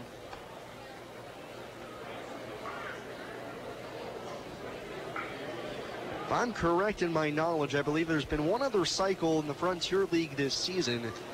And I can't remember exactly if it was James Harris or Roman Collins for Washington earlier this year. They hit for the cycle, but that's been it. The 2-0, fastball a little bit high, 3-0. No, I don't remember. I know last year we had Josh Allen, our super athlete. The pitch, fastball's there on the outer third, knee high. Harris gets one back, 3-1. A man at second, 1 out, top of the 7th. Joliet 9, Evansville 5.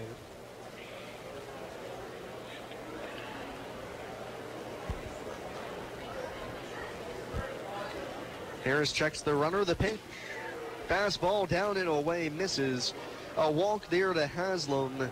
Puts men at first and second. The double play in order at least, though. Yeah. And with Zardone stepping to the plate. I'm trying to think now. Number 8, third baseman. Josh Allen had a home run, a triple, a double, and then I think he stretched his 4th hit into another double instead of staying at first base. No. Yeah. First pitch to Zardone, a fastball sizzles in, thigh high, outside edge, 0-1. Yeah, I think his 5th, he grounded out or something, his 5th at bat. 2 on, 1 out, top of the 7th. Slammers trying to extend their cushion. Harris is 0-1. Slider hangs a little high, can't get the call. And it's 1-1. Whiting's going to call time and talk to Harris out on the mound. Yeah, Josh is, that game was on the road. I was listening, and of course, you know, I was cheering for him to get a base hit, and then I guess it was off the wall or something. I'm saying, stay at first, you know, and he stretched it into another double. What a young man he was. I'll tell you what, not only a fine ball player, but a fine gentleman. 1-1 on Zardone, 0 for 3 this evening. Right-handed bat. 2 on, 1 out. The pitch swung on and missed, waved away on a slider darting outside. And it's a ball and 2 strikes. Zardone hitting .277 this season, 43 driven in. That's second on the club. Whiting sets up down and away. The pitch. Slider hits the target, but Zardone lays off this time, and the count's even at 2. Clark out at second. Hoopy Haslam at first. 1 out. Top of the 7th. Otters down by 4.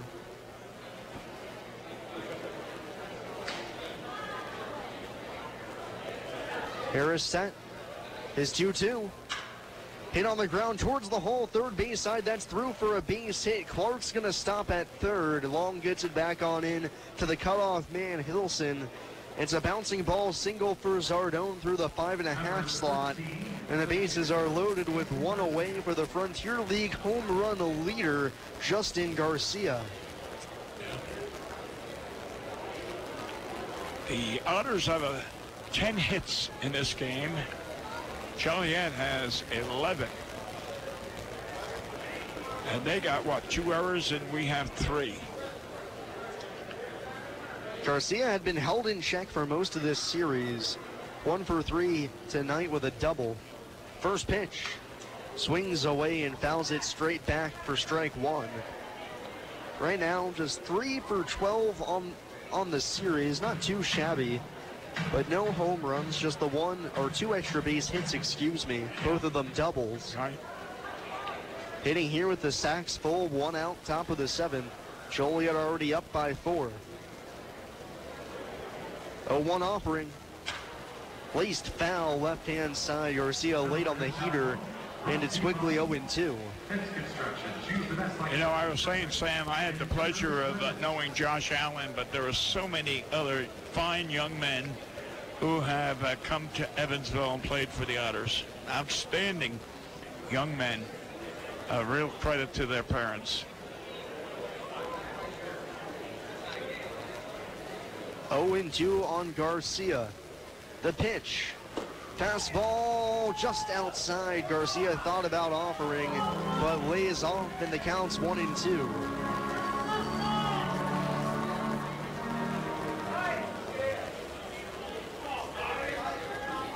Harris set. Winds and deals the 1-2 pitch. Hit in the air to right field. Harrison got a late jump. He's got to play it on a hop. 1 run scores. Everybody moves up a base. It's an RBI bloop single for Justin Garcia, and it's now a 10-5 Joliet lead. When it rains, it pours. First baseman, Britton Hill. Otters now being doubled up 10-5, and Joliet still cooking here in the inning. Bases remain loaded, 1 out. Garcia with a big hack there, got it off the hands though and dropped it on into right. And that breaks the record of the relief pitchers coming in and doing a fine job too. First pitch to Trenton Hill, slider darts the inside corner, 0-1. And that, I'm not trying to downgrade this pitcher, I'm just saying that the relief pitchers have done such a super job. Yeah, they'd gone 11 innings without allowing a run. Yeah. And now Hill hits here, 1 for 4, 2-run single in the first. The pitch bounces in, that hits him on the leg. That'll force home a run on the hit batter. Harris spikes in the fastball, drills Hill around the ankle. The 11th run of the game comes home to score for Joliet, and they now lead it by 6, 11-5 in the 7th. Max, take a walk out to talk to your pitcher, Max, please.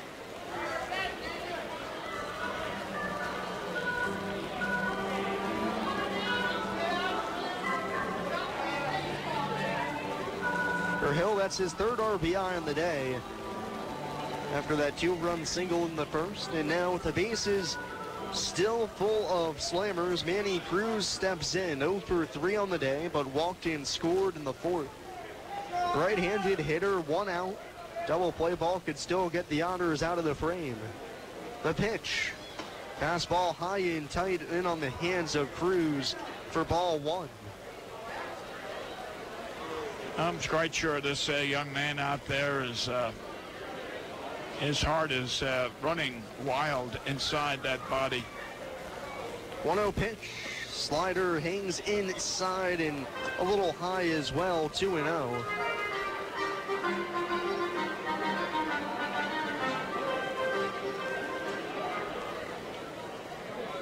Bases loaded, 1 out, top of the 7th. 11-5, Joliet on top. 2-0 delivery. Bounced on the ground, foul, third base side, 2-1. And we got some action down in the Otters bullpen now. Looks like Alex Phillips getting loose to throw.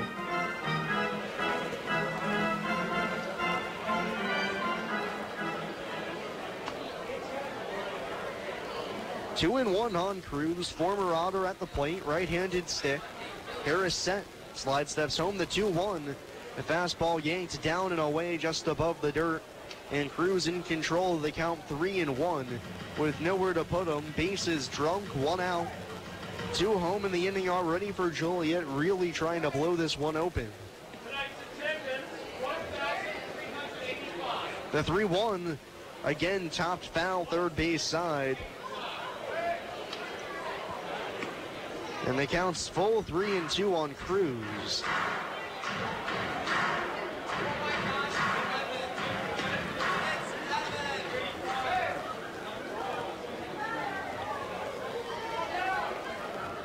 Harris peers in for the sign. 3-2 on Cruz. The payoff pitch home. Ground ball out to short, could be two. Gould gets the room service, hop onto second for one. Throw to first is high, all the way to the side wall. 2 runs are going to score. Cruz trots into second, and it's now 13-5 Joliet.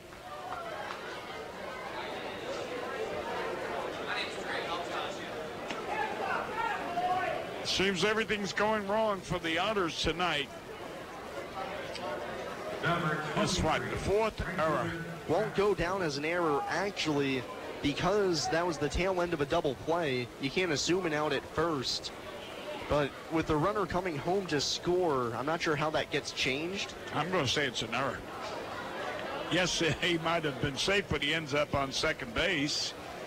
No, I'm saying you can't assume a double play. No, I'm not saying that.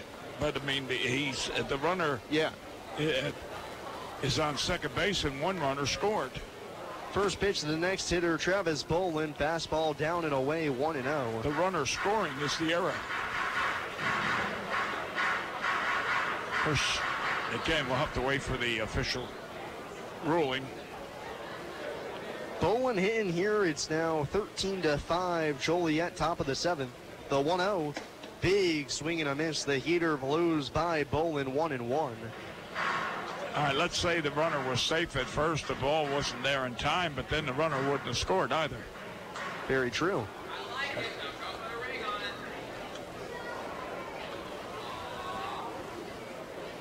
One and one on Bolin, 1 for 4 with a 3-run home run. Cruz out at second, 2 outs, top of the 7th, the pitch. Fastball up and in, 2-1.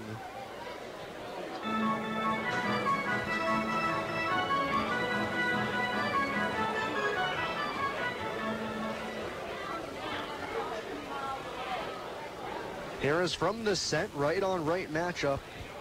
As he's coming set, he steps off, 2-1, still the count on Bolin. Alex Phillips continuing to loose down in the Otters bullpen.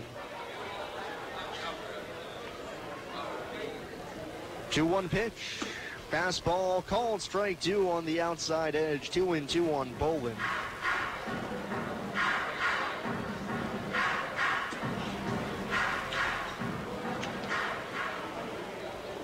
Four runs home for Joliet in the inning. The second time today they've thrown a 4 spot up on the scoreboard.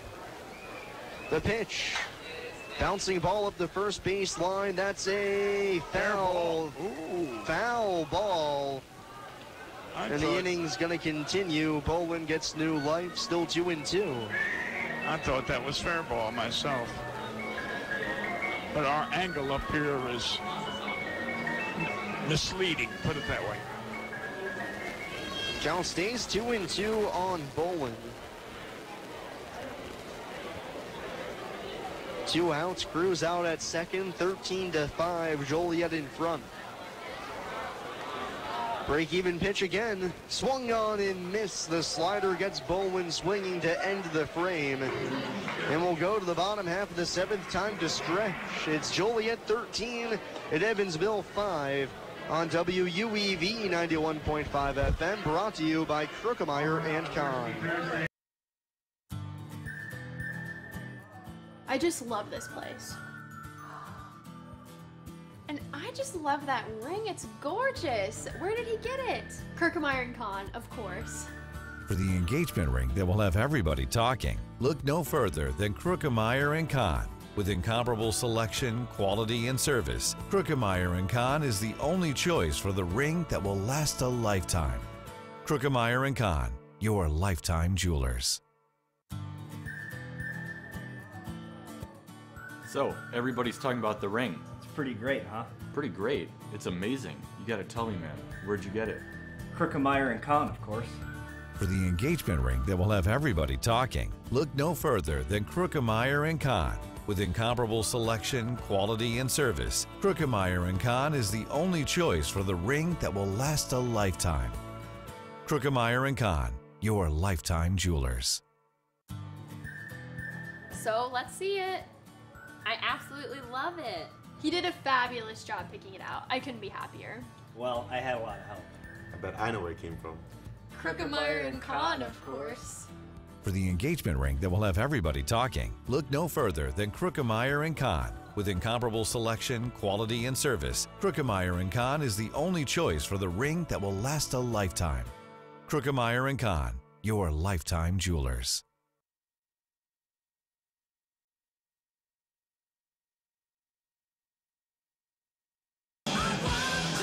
We got a new arm on the mound for Joliet to begin the bottom half of the 7th inning.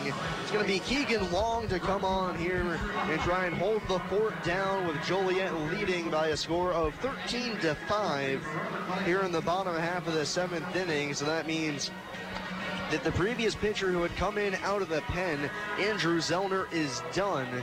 He did a marvelous job out of the bullpen for Joliet, going 4 2/3 innings, giving up 5 hits, 1 run. It was unearned, walking no hitters and striking out 3. And now most likely in line for the victory if Joliet can hold on to their 8-run advantage here in the bottom of the 7th. I would say it's a good odds that he'll hold on. 8-run lead. However, I know you and I have experienced a team scoring 7, 8, and 9 runs in the latter part of the game. All it takes is a couple breaks. Long, the new arm on the mound, 6'2", 195-pound right-handed tosser. 2-3 on the season with a 3.45 ERA. 28 2/3 innings. He kicks in, deals his first pitch of the inning to Travis Harrison. Misses outside for ball 1. 31 punch-outs, 9 walks, 25 hits allowed. Good numbers for him, 9 saves as well. Hands over the head, the 1-0. Fires a fastball outside, 2-0 on Harrison. Travis 0 for 3, 2 ground outs and a strikeout. The last one technically ruled a ground out, but it was a line drive for all intents and purposes. The hit off of Manny Cruz's glove. The pitch ripped on the ground through the hole on the left side. There's a base hit for Travis Harrison. He garners another base knock after back-to-back multi-hit games. He's got his first hit of the game here in the 7th, but the Otters still down by 8, 13-5 in the bottom of the 7th. Yeah, how did you describe that one that Harris hit the line drive to Manny, and then he threw him out? Yeah, line drive to Cruz, hit off his glove, fell to his feet, picked it up, and then still had time to throw out Harrison at first, luckily for Cruz. So instead of being a fly out, it was it's a ground out. First pitch to Brant Whiting, fastball misses high, 1-0. I remember a funny story. I think it was Yogi Berra or perhaps Carlton Fisk, one of the great catchers of the day. A sports writer was on their back saying, you know, they don't make enough putouts or have enough assists on their ledger or whatever. 1-0 home to Whiting, misses outside, 2-0. So the catcher, whoever it was, I'm pretty sure it was Yogi Berra, thought to themselves, okay, well, if I'm not getting enough putouts or assists, I'll make some for myself. So what he ended up doing, had a good pitcher on the mound, racking up some strikeouts. Fastball zips in, belt high, called strike 3, drop the ball. Right, throw it to first or touch the tag the runner. That's right. Exactly, the 2-0 pitch to Whiting. He bounces it in to the Otters dugout, 2-1. And in one game, he was able to pick up like another 15 putouts because of it. Carlton Fisk, I watched play for the Red Sox Bristol team in the Eastern League, and all I did was watch him 3 games, and I said, this guy's a major leaguer. 2-1 home to Whiting, ripped down the right field line, but that's foul. Hitting off the side fencing, count even at 2. And you'll never guess who the pitcher was.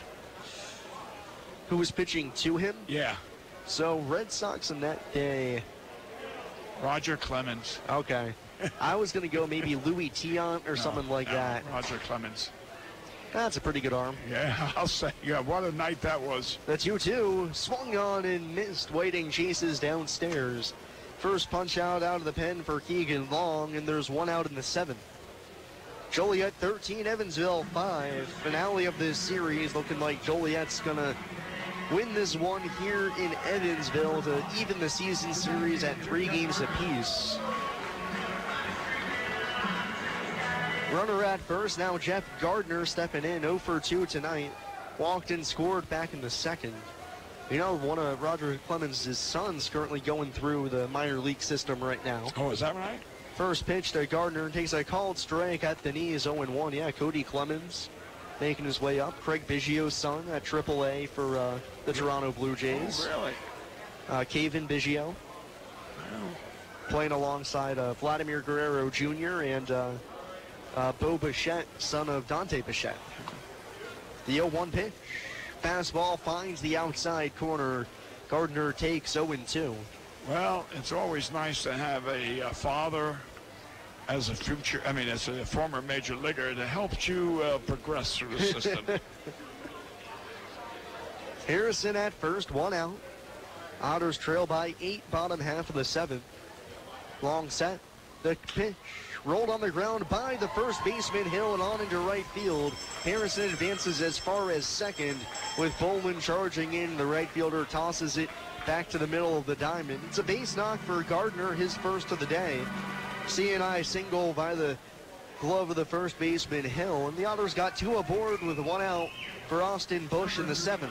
The first baseman, Austin Bush.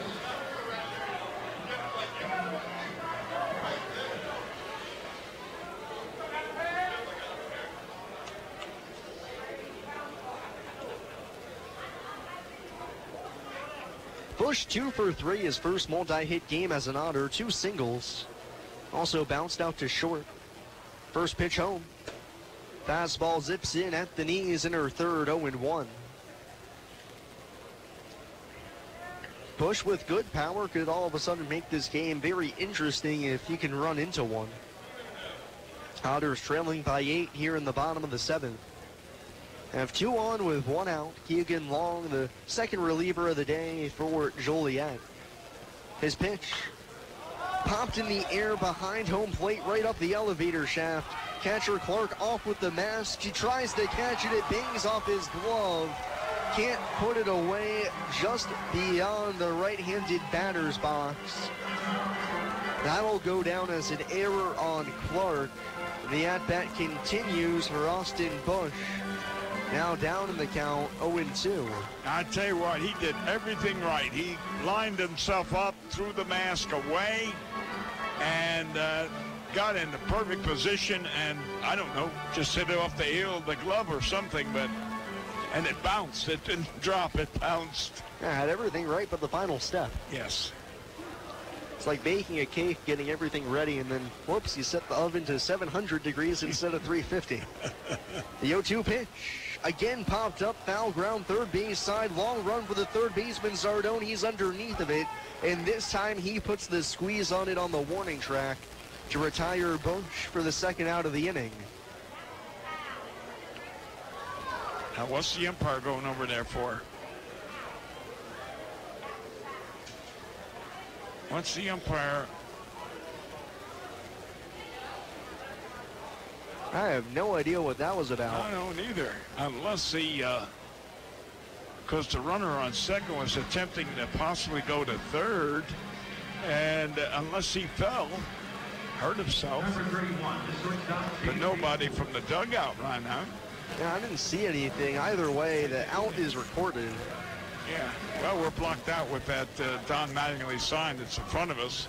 So that's it.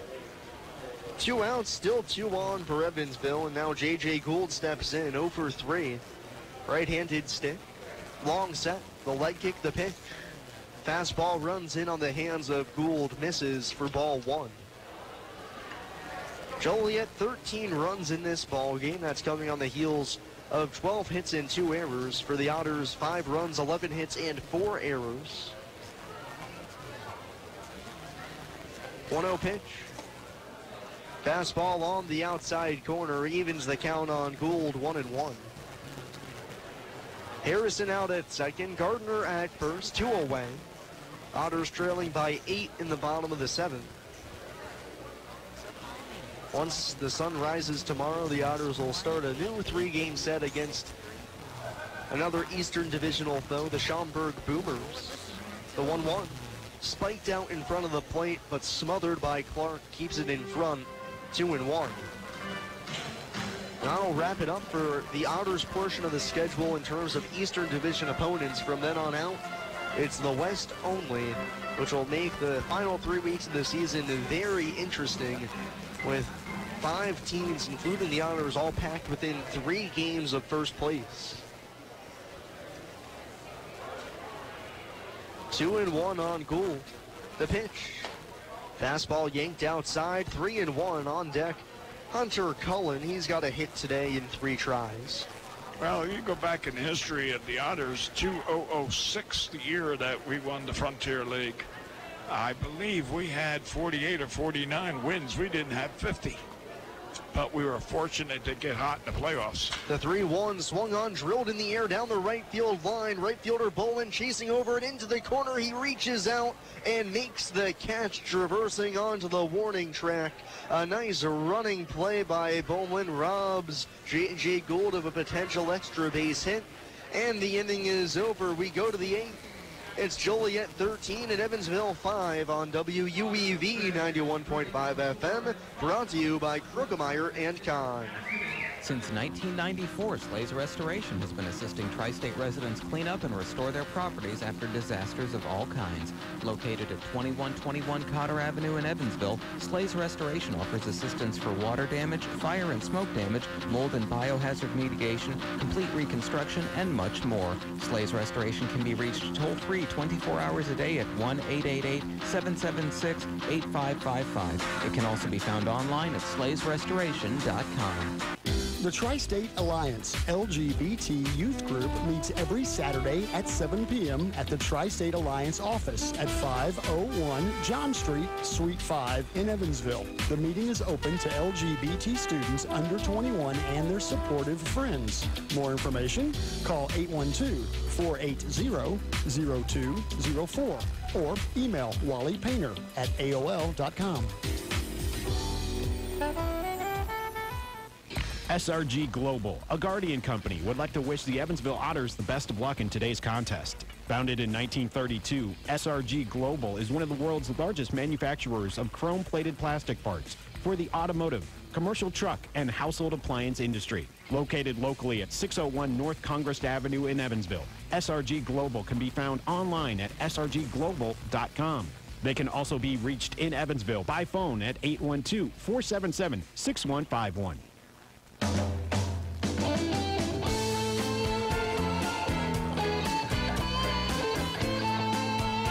Going to the top half of the 8th inning. It's Joliet 13 and Evansville 5. Alongside Bill McCune, I'm Sam Jelinek bringing you the action. Otters right now trailing by 8 runs. They're going to send Alex Phillips out to the mound in place of Garrett Harris. Done after 1 inning of work, allows 3 hits, 4 runs, or 3 of them earned, 1 walk and 1 strikeout, faced 8 hitters, and Phillips comes on. He's been the most dominant reliever for the Otters in the past month of action.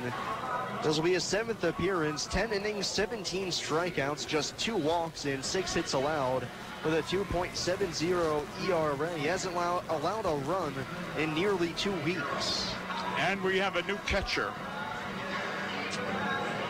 Good eyes, Mr. McCune. I did not notice. It looks like Joe DeLuca has stepped in behind the plate for the Otters, so he's going to do the catching from here on out in place of Brant Whiting. In to catch.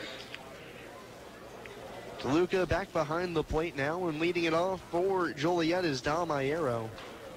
First pitch from Phillips. Fastball popped foul out of play for strike 1. Iero 1 for 2 on the day, a home run, 2 walks, and a strikeout. Solo shot was his 3rd on the season back in the 2nd inning. Phillips, the 6'3" righty, comes to the set at the shoulders. Is 0-1. Change-up swung on and missed. Phillips pulling the string on Iero, 0-2. The Otters have 12 hits. You would think they would have had more runs with 12 hits. But key difference in the game right now, the home run ball. Yep. Joliet's got 3 of them, the Otters nil. The 0-2, fastball down and away, 1 ball and 2 strikes. And also those errors, 4 errors. They're big.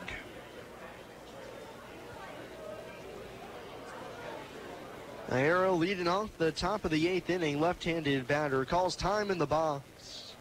Phillips taking too long to come set. You know, an infielder throws the ball wild and the runner gets on and the next batter hits into double play, so the error doesn't mean too much. But when you have bases loaded and there's an error and the runner scores, then it hurts. 1-2 pitch, curveball swung on and missed, bounces off of DeLuca towards the Otters dugout. He picks it up but won't have a play at first. Arrow hustling down the line, beats it out.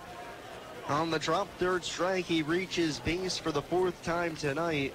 And it's a leadoff base runner on the top of the 8th, and that's just the way things are going for Evansville tonight. Yep. Was that a pass ball? Is that what they rolled it? Wild pitch. Wild pitch. Curveball in the dirt. Oh, I thought I heard pass ball. That's why I was just checking. I was going to say, tough ruling. Yeah. Now it's Cody Clark, yet to be retired tonight. He watches the first pitch outside, 1-0. Clark, 3 singles and a walk.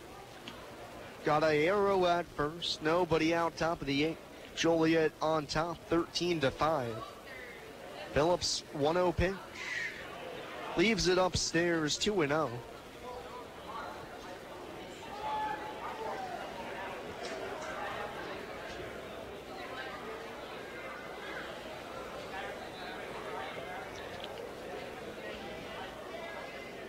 Pitch. Big swing and a miss from Clark there, trying to get around on the high heater from Phillips. 2-1. It was a little late. That bus number 2 had passed while he was still waiting on the corner.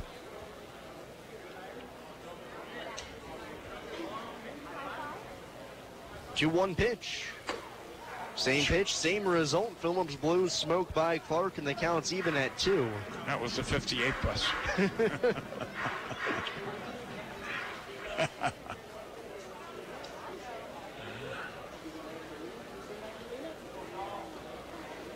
Break-even pitch. Swung on and missed. Phillips dials up the cheese on Clark. Gets him swinging on 3 straight heaters. Back-to-back punch-outs for Phillips with only 1 out after Arrow reached on the drop third strike. With Arrow still at first, the lineup's going to turn over with 1 away for London Lindley. 0 for 5, the only man in the order not to reach base tonight for the Slammers. Wasn't that last night, too? I don't think he reached base last night. Last night he ended up going 1 for 4. He swats at the first pitch and pokes it foul for strike 1. On the series, 2 for 8 overall.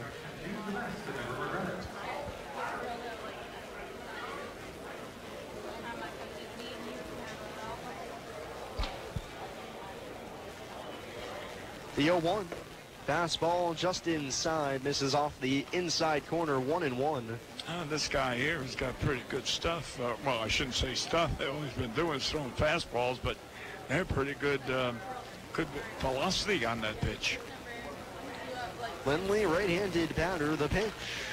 Popped in the air on the infield, left side. Hilson, the third baseman, underneath of it, halfway up the third base line in foul ground. He puts it away for the 2nd out of the inning. And that makes poor London Lindley 0 for 6 tonight. That's going to take a good chunk out of the batting average. One guy who's having himself a heck of the day is Ridge Hoopy Haslam, striding in now. He's got 3 hits. He's scored 4 runs and is a triple shy of the cycle right now. Arrow at first, and the first pitch from Phillips is a curveball down and away for ball 1.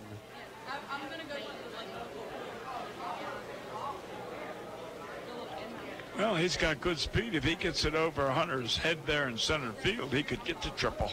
The 1-0, another breaking ball snapped off by Phillips. And again, Haslam lays off 2-0.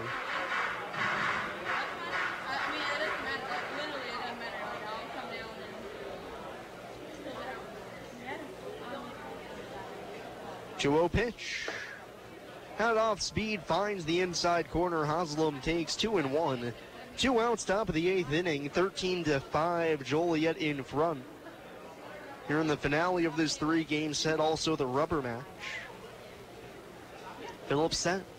His pitch swung on and missed. Gets Haslam to chase down and away a breaking ball. He got the count back to even 2-2. A Euro at first, 2 outs. Phillips looking for the ender.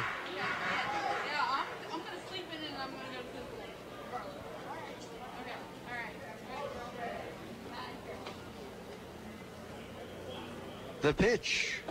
Fastball runs inside, brushes Haslam off the plate. And the count's full 3-2. That'll mean a Euro at first is going to get a head start. Bush, the first baseman, backs off, won't hold him on. 3-2 on Ridge Hoopy Haslam. 2 outs, count full. Joliet leads by 8, top of the 8th. Payoff delivery. Curveball missed just high. Hoopy Haslam was about to toss his bat back. He did a double take thinking he was going to get rung up, but he draws the walk, the second he's gotten tonight, and the 6th time he's on base. If the umpire had recoiled and said, hey, strike 3, he wouldn't have argued. Ooh, man, was that close. Yes. Inning continues for Danny Zardone. Men at first and second, 2 outs. Zardone, 1 hit on the day in 4 tries. First pitch to him. Breaking ball starts on the plate, but works its way off for ball 1. Yeah, the Otters, about 5 or 6 or 7 years ago, had a center fielder from Hawaii.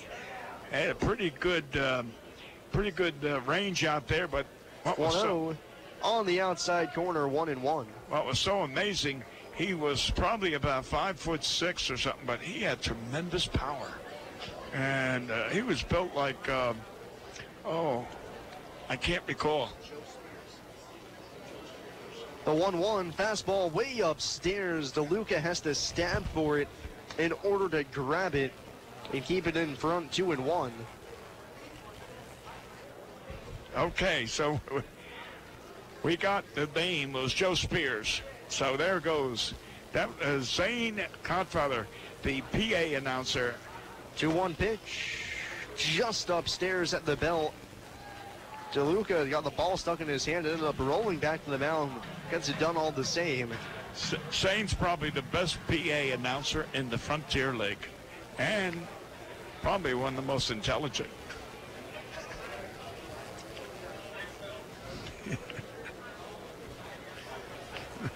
3-1 pitch. Fastball called strike 2 at the ankle. Zone expands. Phillips gets the call, 3-2. Second straight here, we've got a full count with 2 outs. Merry-go-round will get started here.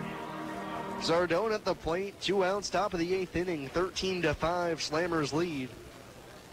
Phillips set. Runners go, the payoff pitch. Swung on and missed. He chased the high fastball, and that ends the inning. We go to the bottom of the 8th. It's Joliet 13 and Evansville 5 here on WUEV 91.5 FM, brought to you by Krukemeyer and Kahn. I just love this place. And I just love that ring. It's gorgeous. Where did he get it? Krukemeyer and Kahn, of course. For the engagement ring that will have everybody talking, look no further than Krukemeyer & Kahn. With incomparable selection, quality, and service, Krukemeyer & Kahn is the only choice for the ring that will last a lifetime. Krukemeyer & Kahn, your lifetime jewelers. So, everybody's talking about the ring. It's pretty great, huh? Pretty great. It's amazing. You gotta tell me, man. Where'd you get it? Krukemeyer and Kahn, of course. For the engagement ring that will have everybody talking, look no further than Krukemeyer & Kahn. With incomparable selection, quality, and service, Krukemeyer & Kahn is the only choice for the ring that will last a lifetime. Krukemeyer & Kahn, your lifetime jewelers. So let's see it. I absolutely love it. He did a fabulous job picking it out. I couldn't be happier. Well, I had a lot of help. I bet I know where it came from. Krukemeyer and Kahn, of course. For the engagement ring that will have everybody talking, look no further than Krukemeyer & Kahn. With incomparable selection, quality, and service, Krukemeyer & Kahn is the only choice for the ring that will last a lifetime. Krukemeyer & Kahn, your lifetime jewelers.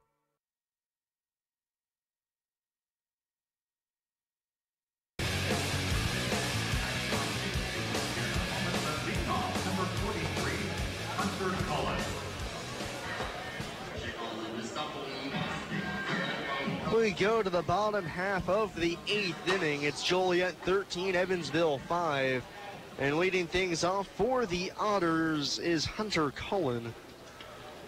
Hunter 1 for 3 tonight, 2 runs scored on the first pitch of the frame. He takes down and in for ball 1. Laid a beautiful drag bunt down the first base line.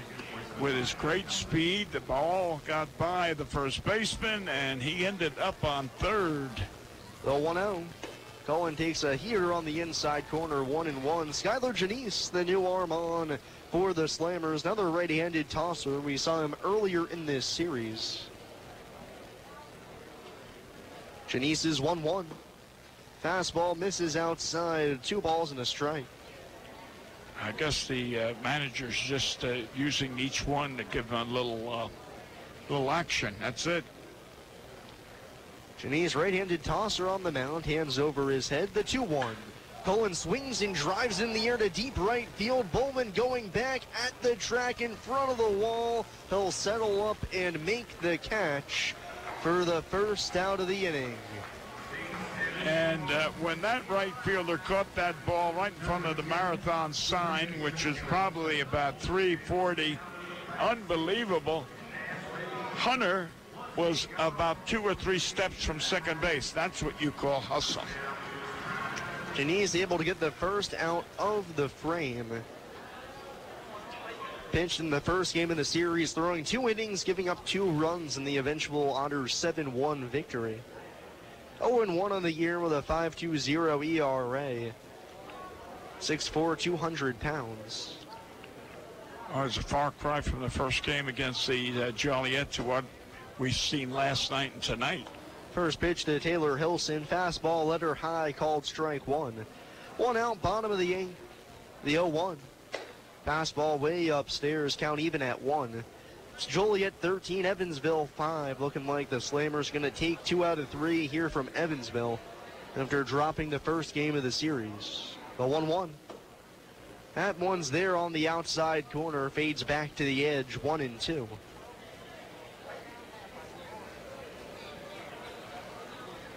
One-two pitch. Slider down and away. Good take by Hilson. Count level at 2. Taylor 0 for 2 tonight. A walk, an RBI ground out, as well as a bounce out to third. Looks like Mitch Akers warming up in the bullpen for Evansville. He hasn't pitched in quite a few days. I imagine he's going to come on in the 9th inning.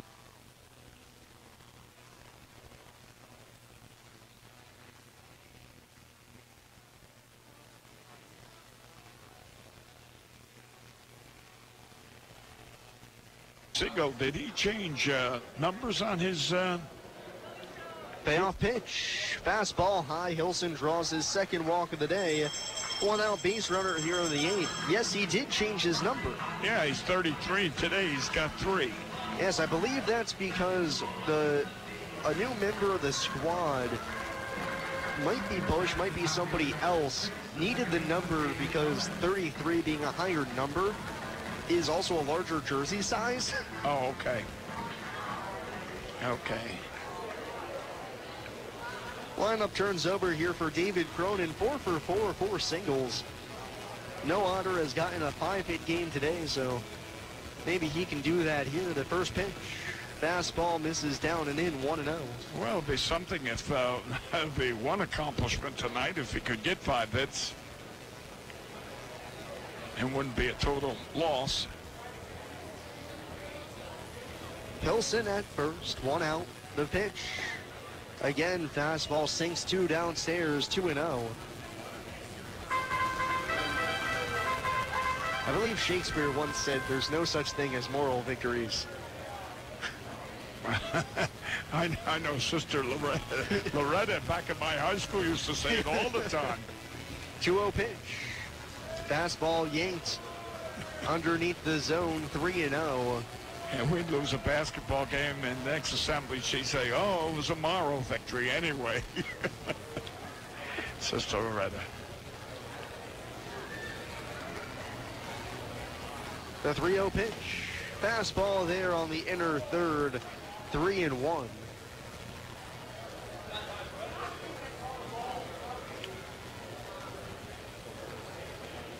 Hilson at first, 1 out, bottom of the 8th. Otters trail by 8 runs. The 3-1. Inside ball 4, nearly got Cronin on the knees. Well, draws the walk, back-to-back free passes allowed by Janice here in the bottom of the 8th. Well, Cronin did have a 5-for-5 day anyway. Got on base all 5 times. Yeah. Except he's been outdone in this game. Ridge Hoopy Haslam's gotten on base all 6 times.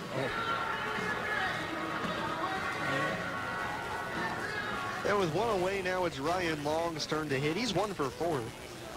1 out, 2 on. Otters here in the bottom of the 8th inning.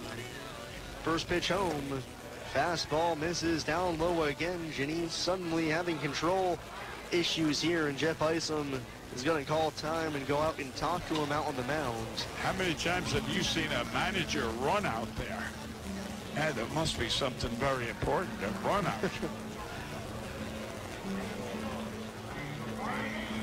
Perhaps Isom has a dinner reservation. You're right. Hey, listen, we're all got reservations, and let's get this game over with. That's what he's saying.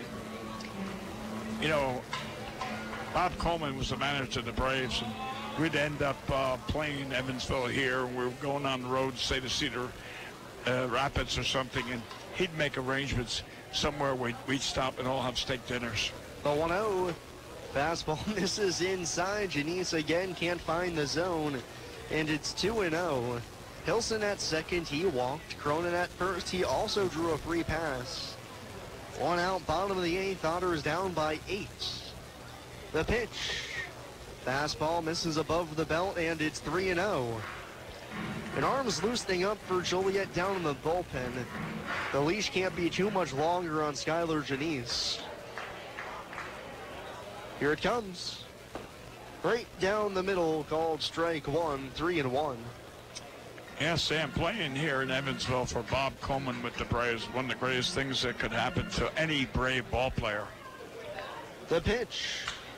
Skied in the air out to right field, just towards the right field line. The right fielder, Bolin, making his way over, gets underneath of it, fires it back on into the cutoff man for the second out of the inning.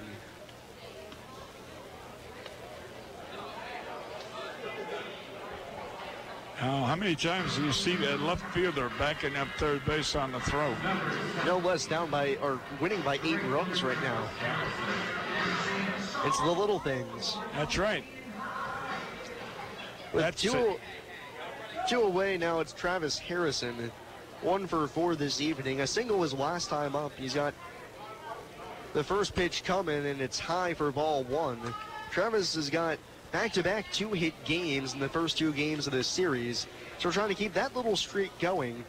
Actually leads the club with 21 multi-hit games on the season. The 1-0 drilled in the air to deep left field. Left fielder Hoopy Haslam gives it a look, but that ball is destroyed over the second set of adds in left field. Harrison goes yard. And the Otters crawling back into this one now, down by 5 after the 3-run home run. It's a 13-8 ball game. You know what I liked watching the left fielder? He took 1 step to watch it go over the brick wall. That one over the brick wall. So you're talking about a blast. Way to go. And he got his 2 hits. Yeah, he did. Travis, his 8th home run in the season. RBIs number 43, 44, and 45. Just like that, it's now 13-8. Otters got some life here, and now it's Joe DeLuca getting his first at-bat. Watches a fastball at the knees for strike 1. I bet there's a hot time in, Fort Pierce, Florida. Isn't that where he's from? Fort Pierce? Yes. Yeah. DeLuca, switch hitting catcher, batting left. The 0-1. Big swing and a miss. Foul tipped into the mid of Clark, out in front of a changeup. 0-2. Yeah, Joe hasn't been playing quite too much lately, has he? No, he is not. Injured or whatever? Doghouse. Okay. Doghouse. Presumably. Oh, okay. The 0-2. Flown in the air to left center field, falling fast. Center fielder Lindley over into the alley. He dives. The left fielder's there as well, and the ball comes free. DeLuca's going to have a double. Both the left fielder and center fielder don't look like somebody got their glove on it, but the ball trickled loose. It's a 2-base hit for Joe DeLuca in his first at-bat of the ball game. The way I saw it, I don't know how you're going to describe it. The way I saw it, the center fielder, Lindley, actually dove over the left fielder. He went down. Otherwise, you would have had a crash out there. And that's going to be all for Skylar Janice. He can't work out of the 8th. We'll take a break with a new arm coming on for Joliet. It's Joliet 13, Evansville 8. Here on WUEV 91.5 FM, brought to you by Krookemeyer and Kahn. The Pizza Brick Road always goes to Tyroni's. I'm in the mood for pizza and I'm ready to go. The Pizza Brick Road I just love goes it. to Tyroni's. So follow me down the Pizza Brick Road. I just love that. It's gorgeous. The Pizza Brick Road. The Pizza Brick Road always goes to Tyroni's. Thanks to Chapman Law Office for its continued support of programming on 91.5 FM. Chapman Law specializes in personal injury law and is located at 420 Main Street in downtown Evansville. Chapman Injury Attorney's motto is make the call, Chapman Law. Contact them at chapmanlaw.com. Thanks again to Chapman Injury Attorneys for supporting 91.5 FM WUEV. Hi, I'm Bill Morgan of Bill Morgan Roofing and Construction. I've built a reputation of doing quality work that will stand the test of time. We didn't get here by knocking on doors, talking gibberish, or trying to be the lowest bid. You don't like to be sold to, and that's not what we do. My philosophy is simple, treating your home like it's my own, from start to finish. For roofing, gutters, siding, give us a call at Bill Morgan Roofing and Construction, roofing the right way. 812-499-5892 or BillMorganRoofing.com. Things getting a little bit interesting here at Bosse Field. The Otters still trail by 5, but they've cut the deficit. Joe DeLuca's out at second base, and Nathan Antone is on to pitch. We saw him yesterday mowed down 6 Otters batters, going 2 innings, allowing just a walk and striking out 1. On the season, he's 0-1 with a 2.03 ERA. Right-handed thrower, 6'4", 215 pounds, playing collegiately at West Virginia University, the Mountaineers. Morgantown, West Virginia. Indeed it is. And it's Jeff Gardner. He'll be the first one to face Antone here out of the bullpen. 2 outs, a runner at second, 3 home in the inning on Travis Harrison's 3-run home run.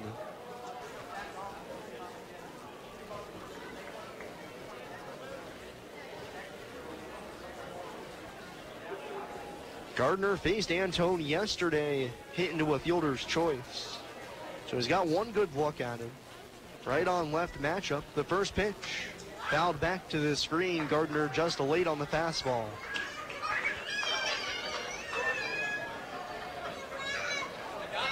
And we cheered up the crowd a little here.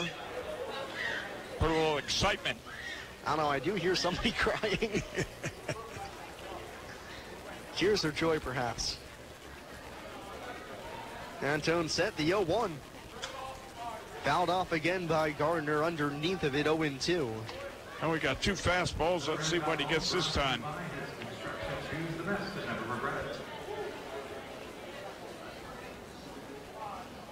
DeLuca at second, 2 outs, bottom of the 8th. Joliet 13, Evansville 8, in what has been the highest scoring game the Otters have been in all season long. 0-2 pitch. Poked foul by Gardner. He stays alive. And what's so unusual is the Otters are out hitting the Joliet team 14-13. A little shy in the runs, but more hits than the other team. Of course, more errors as well.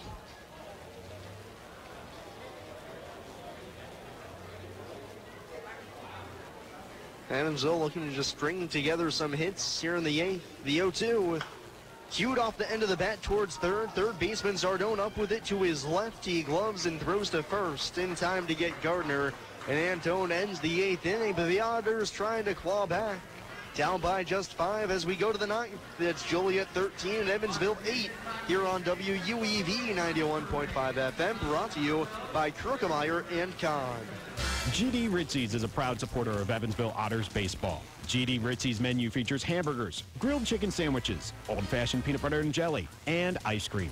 With 3 Evansville locations: west at 4810 University Drive, on the north side at 4320 North 1st Avenue, and on the east side at 601 North Green River Road. GD Ritzy's is open from 10 a.m. to 10:30 p.m. Sunday through Thursday, and 10 a.m. to 11 p.m. on Friday and Saturday. GD Ritzy's, a proud supporter of the Evansville Otters. A Case of the Blues is your home for blues music in the tri-state, featuring music from local artists like Honey Roy, Dale Niehaus and Bad Mojo, the Bosco France Band, and the Beat Daddies, as well as legends of the blues like B.B. King, Buddy Guy, and Muddy Waters. A Case of the Blues is on every Saturday from 11 a.m. to 6 p.m., only on your place for blues in the tri-state, 91.5 FM WUEV Evansville, a University of Evansville radio station. The local area Pepsi Bottling Group distributors would like to wish the Evansville Otters the best of luck in today's contest. Featuring Pepsi Company products for distribution to retailers and vendors in the tri-state, the Pepsi Bottling Group has 3 tri-state locations: at 901 East Diamond Avenue in Evansville, 2605 West Main Street in Marion, Illinois, and at 3081 Kentronics Drive in Owensboro. More information on Pepsi products can be found online at PepsiCo.com. Pepsi, a proud supporter of the Evansville Otters.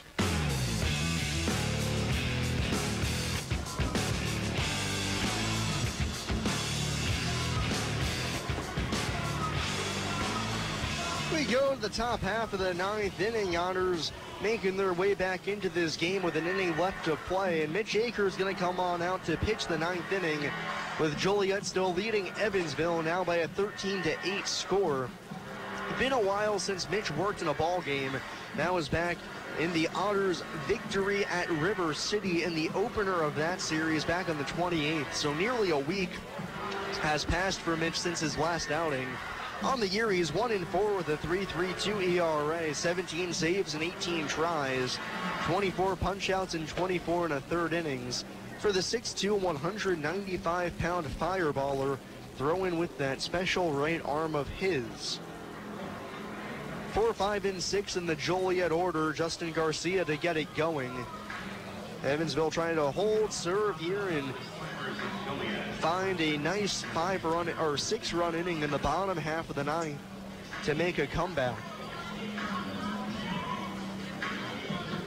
It's possible.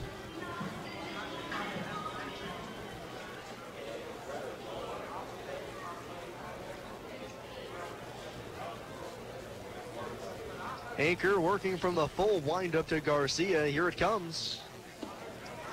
Absolute snapdragon of a curveball in the outside corner, 0-1.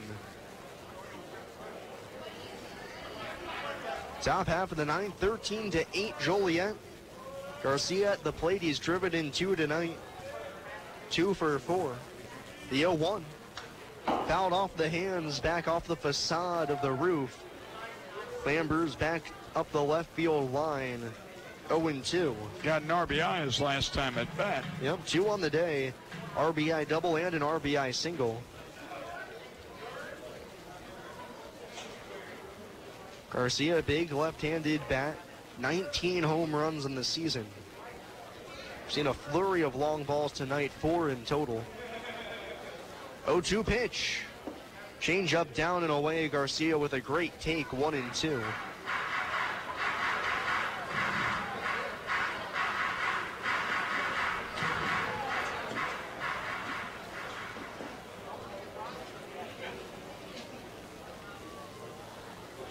Anchor winds and delivers the 1-2 pitch. Curveball slips out of the hand a little, hangs up and away.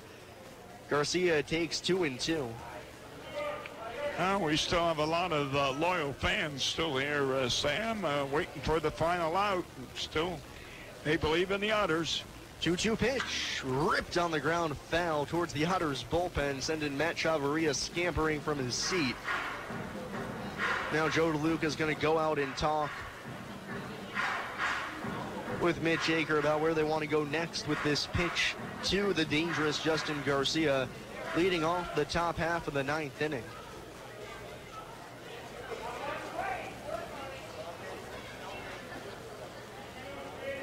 Joliet in front, 13-8.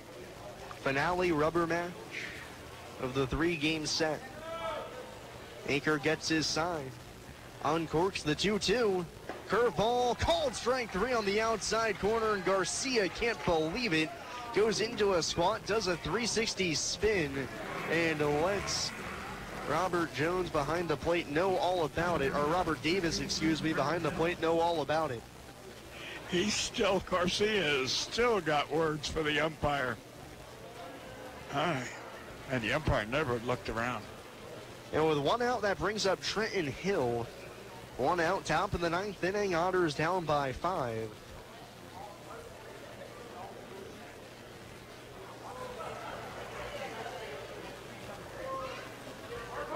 First pitch, Hill watches a fastball high for ball 1. Trenton Hill on the day, 1 for 4, 3 RBIs, a 2-run single, and was hit by a pitch with the bases loaded back in the 7th. Aker wheels and deals the 1-0. Fastball finds the zone on the outer third, 1-1.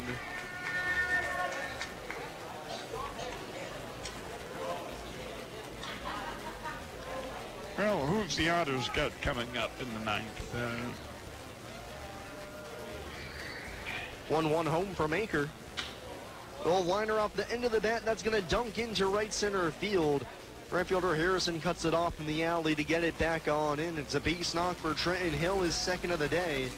And it's a 1-out base runner in the 9th for Joliet. Really, it won't matter all too much who's starting it off for Evansville. Everybody's going to need to come to the plate to hit.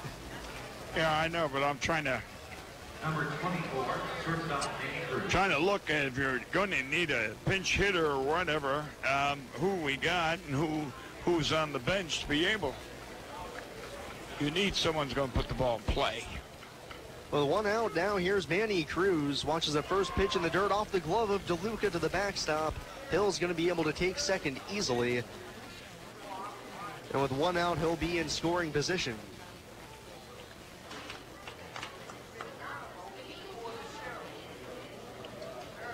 Hill now out at second. 1 out, Manny Cruz at the plate. Joliet still leading 13-8 in this one. Top half of the 9th inning. Manny's taking an 0-for tonight. 0 for 4, but has walked and scored. The 1-0 pitch. Fastball zips inside, pushes Manny off the plate, 2-0. I would say that runner on second could walk for third because no one is playing them. But then again, what do you want to steal third for when you're up? Plus, the 2-0. Cruz swings away, pops it foul back out of play, 2-1. Plus, you don't want the possibility of an injury at third base.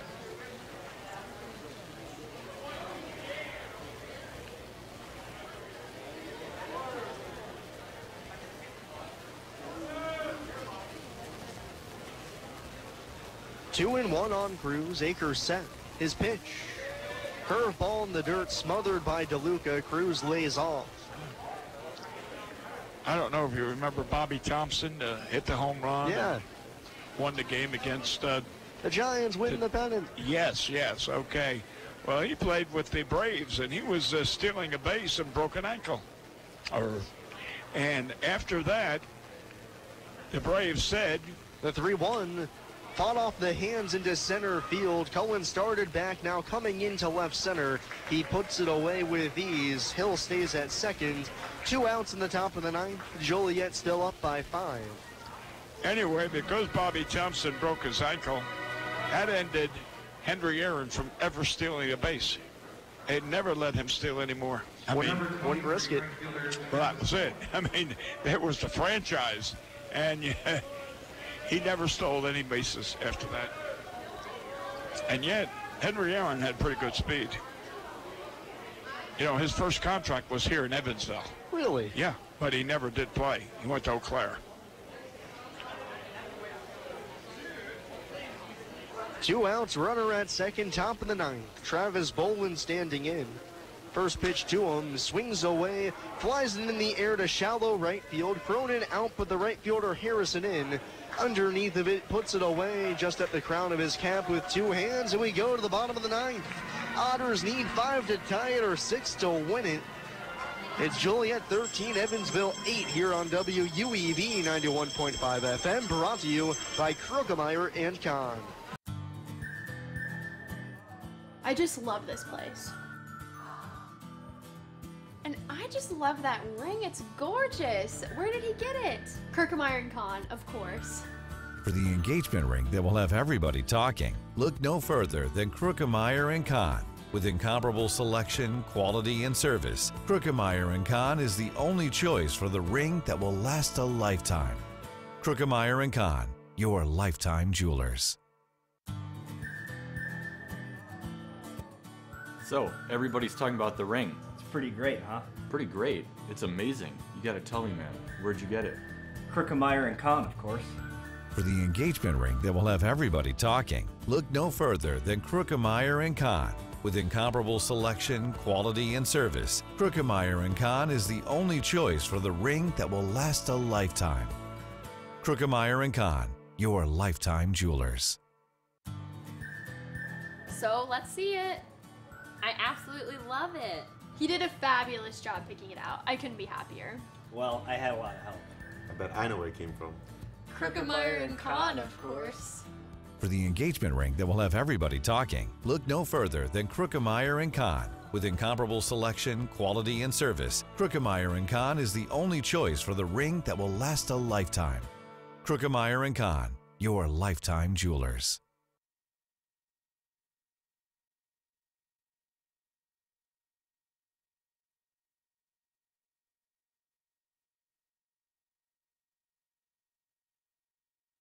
Steal this series from the grasp of the Slammers. It's 13-8 Joliet. In the bottom of the ninth inning, Austin Bush is going to lead it off. 2 for 4 on the day. Big left-handed slugger up against Nathan Antone, still out on the bump for Joliet. First pitch home. Fouled off left-hand side for strike one. Antone has now gone 3 innings against Evansville here on the season, or excuse me now. He has gone rather 2 1/3 innings. He's allowed 1 hit and no runs. The 0-1. Bush rolls it on the ground right to the first baseman Hill, who charges, fields with 1 hand, goes to the bag for the first out of the inning. 1 up, 1 down here in the bottom of the ninth inning, and that brings up J.J. Gould having a rough day. 0 for 4 tonight. 2 punch-outs as well. Flew out to deep right field his last time up. Took a nice play from Bolden over in the corner to take away a hit.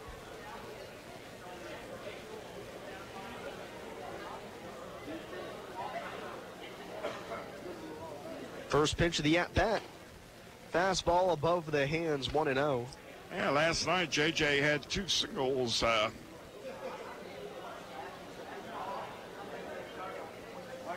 Was it last night? No. It was last night. Yeah, it was last night. The first night he... 1-0, he fouls back over the screen, 1-1. Yeah, he struck out twice last night and struck out twice tonight.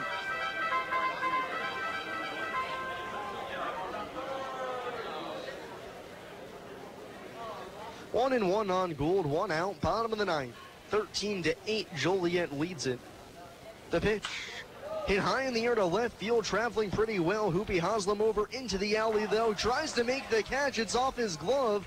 Gould heading into second. He is out! A one-hop throw and a no-look tag from Iero at the bag. Nails Gould. On a play that was all types of wrong, the Otters end up with the bittersweet deal. Gould nailed at second after Haslam has the error in left. Joliet comes up roses with the second out of the inning. Did he fall out there? Did Hoopy fall out there? It looked like he went down on the knee. It looked like he misjudged it, tried to come back in. Oh, okay, that's it. So he backed up and fell down. Whatever. And it hit off his glove, so he's stuck with the error, but gets the assist on the throw back in. I tell you, you called it a perfect throw, and the second baseman never even looked. He just put the glove down. Unusual. When everything goes wrong, tonight's the night.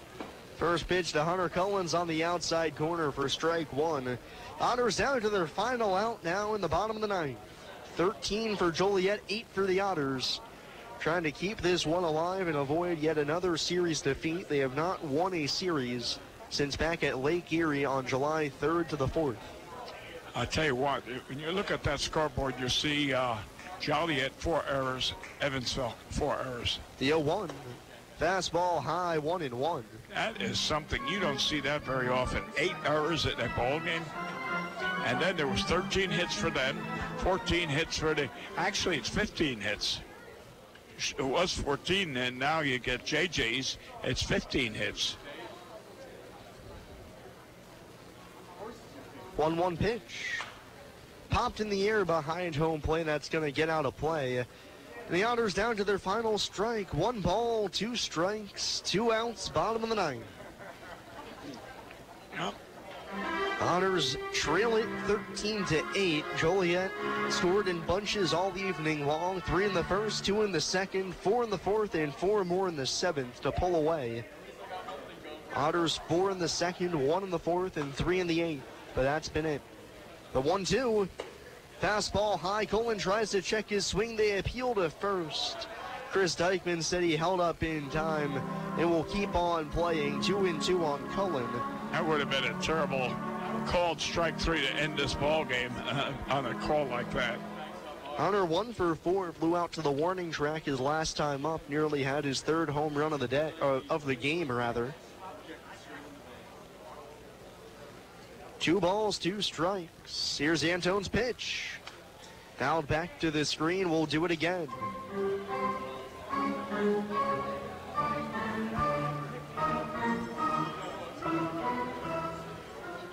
You know, that trade with Manny playing short for them now, that might have helped them make the playoffs.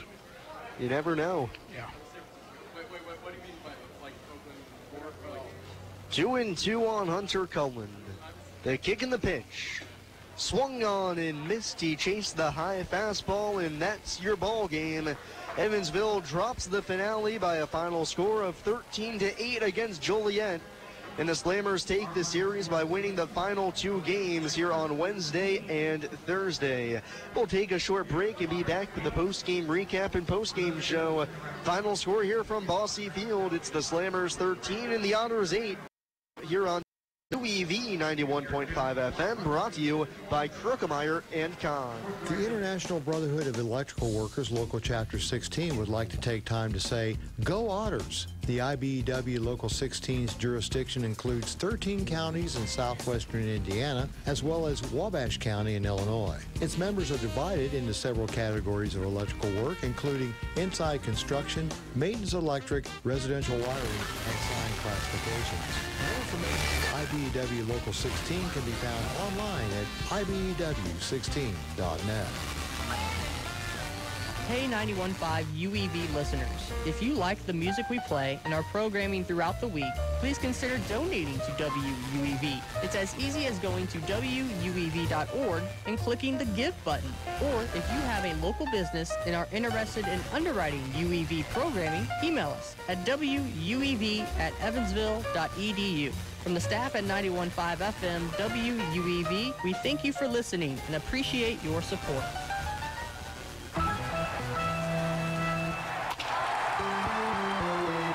Hi, this is Joe Townsend from JMT Restoration. We are proud to be a sponsor of the 2016 Frontier Champion Evansville Otters. If you ever have a mold or water restoration issue in your home or business, give us a call at 812-205-5384. JMT Restoration Service, where professional work meets affordable pricing. Remember, go Otters!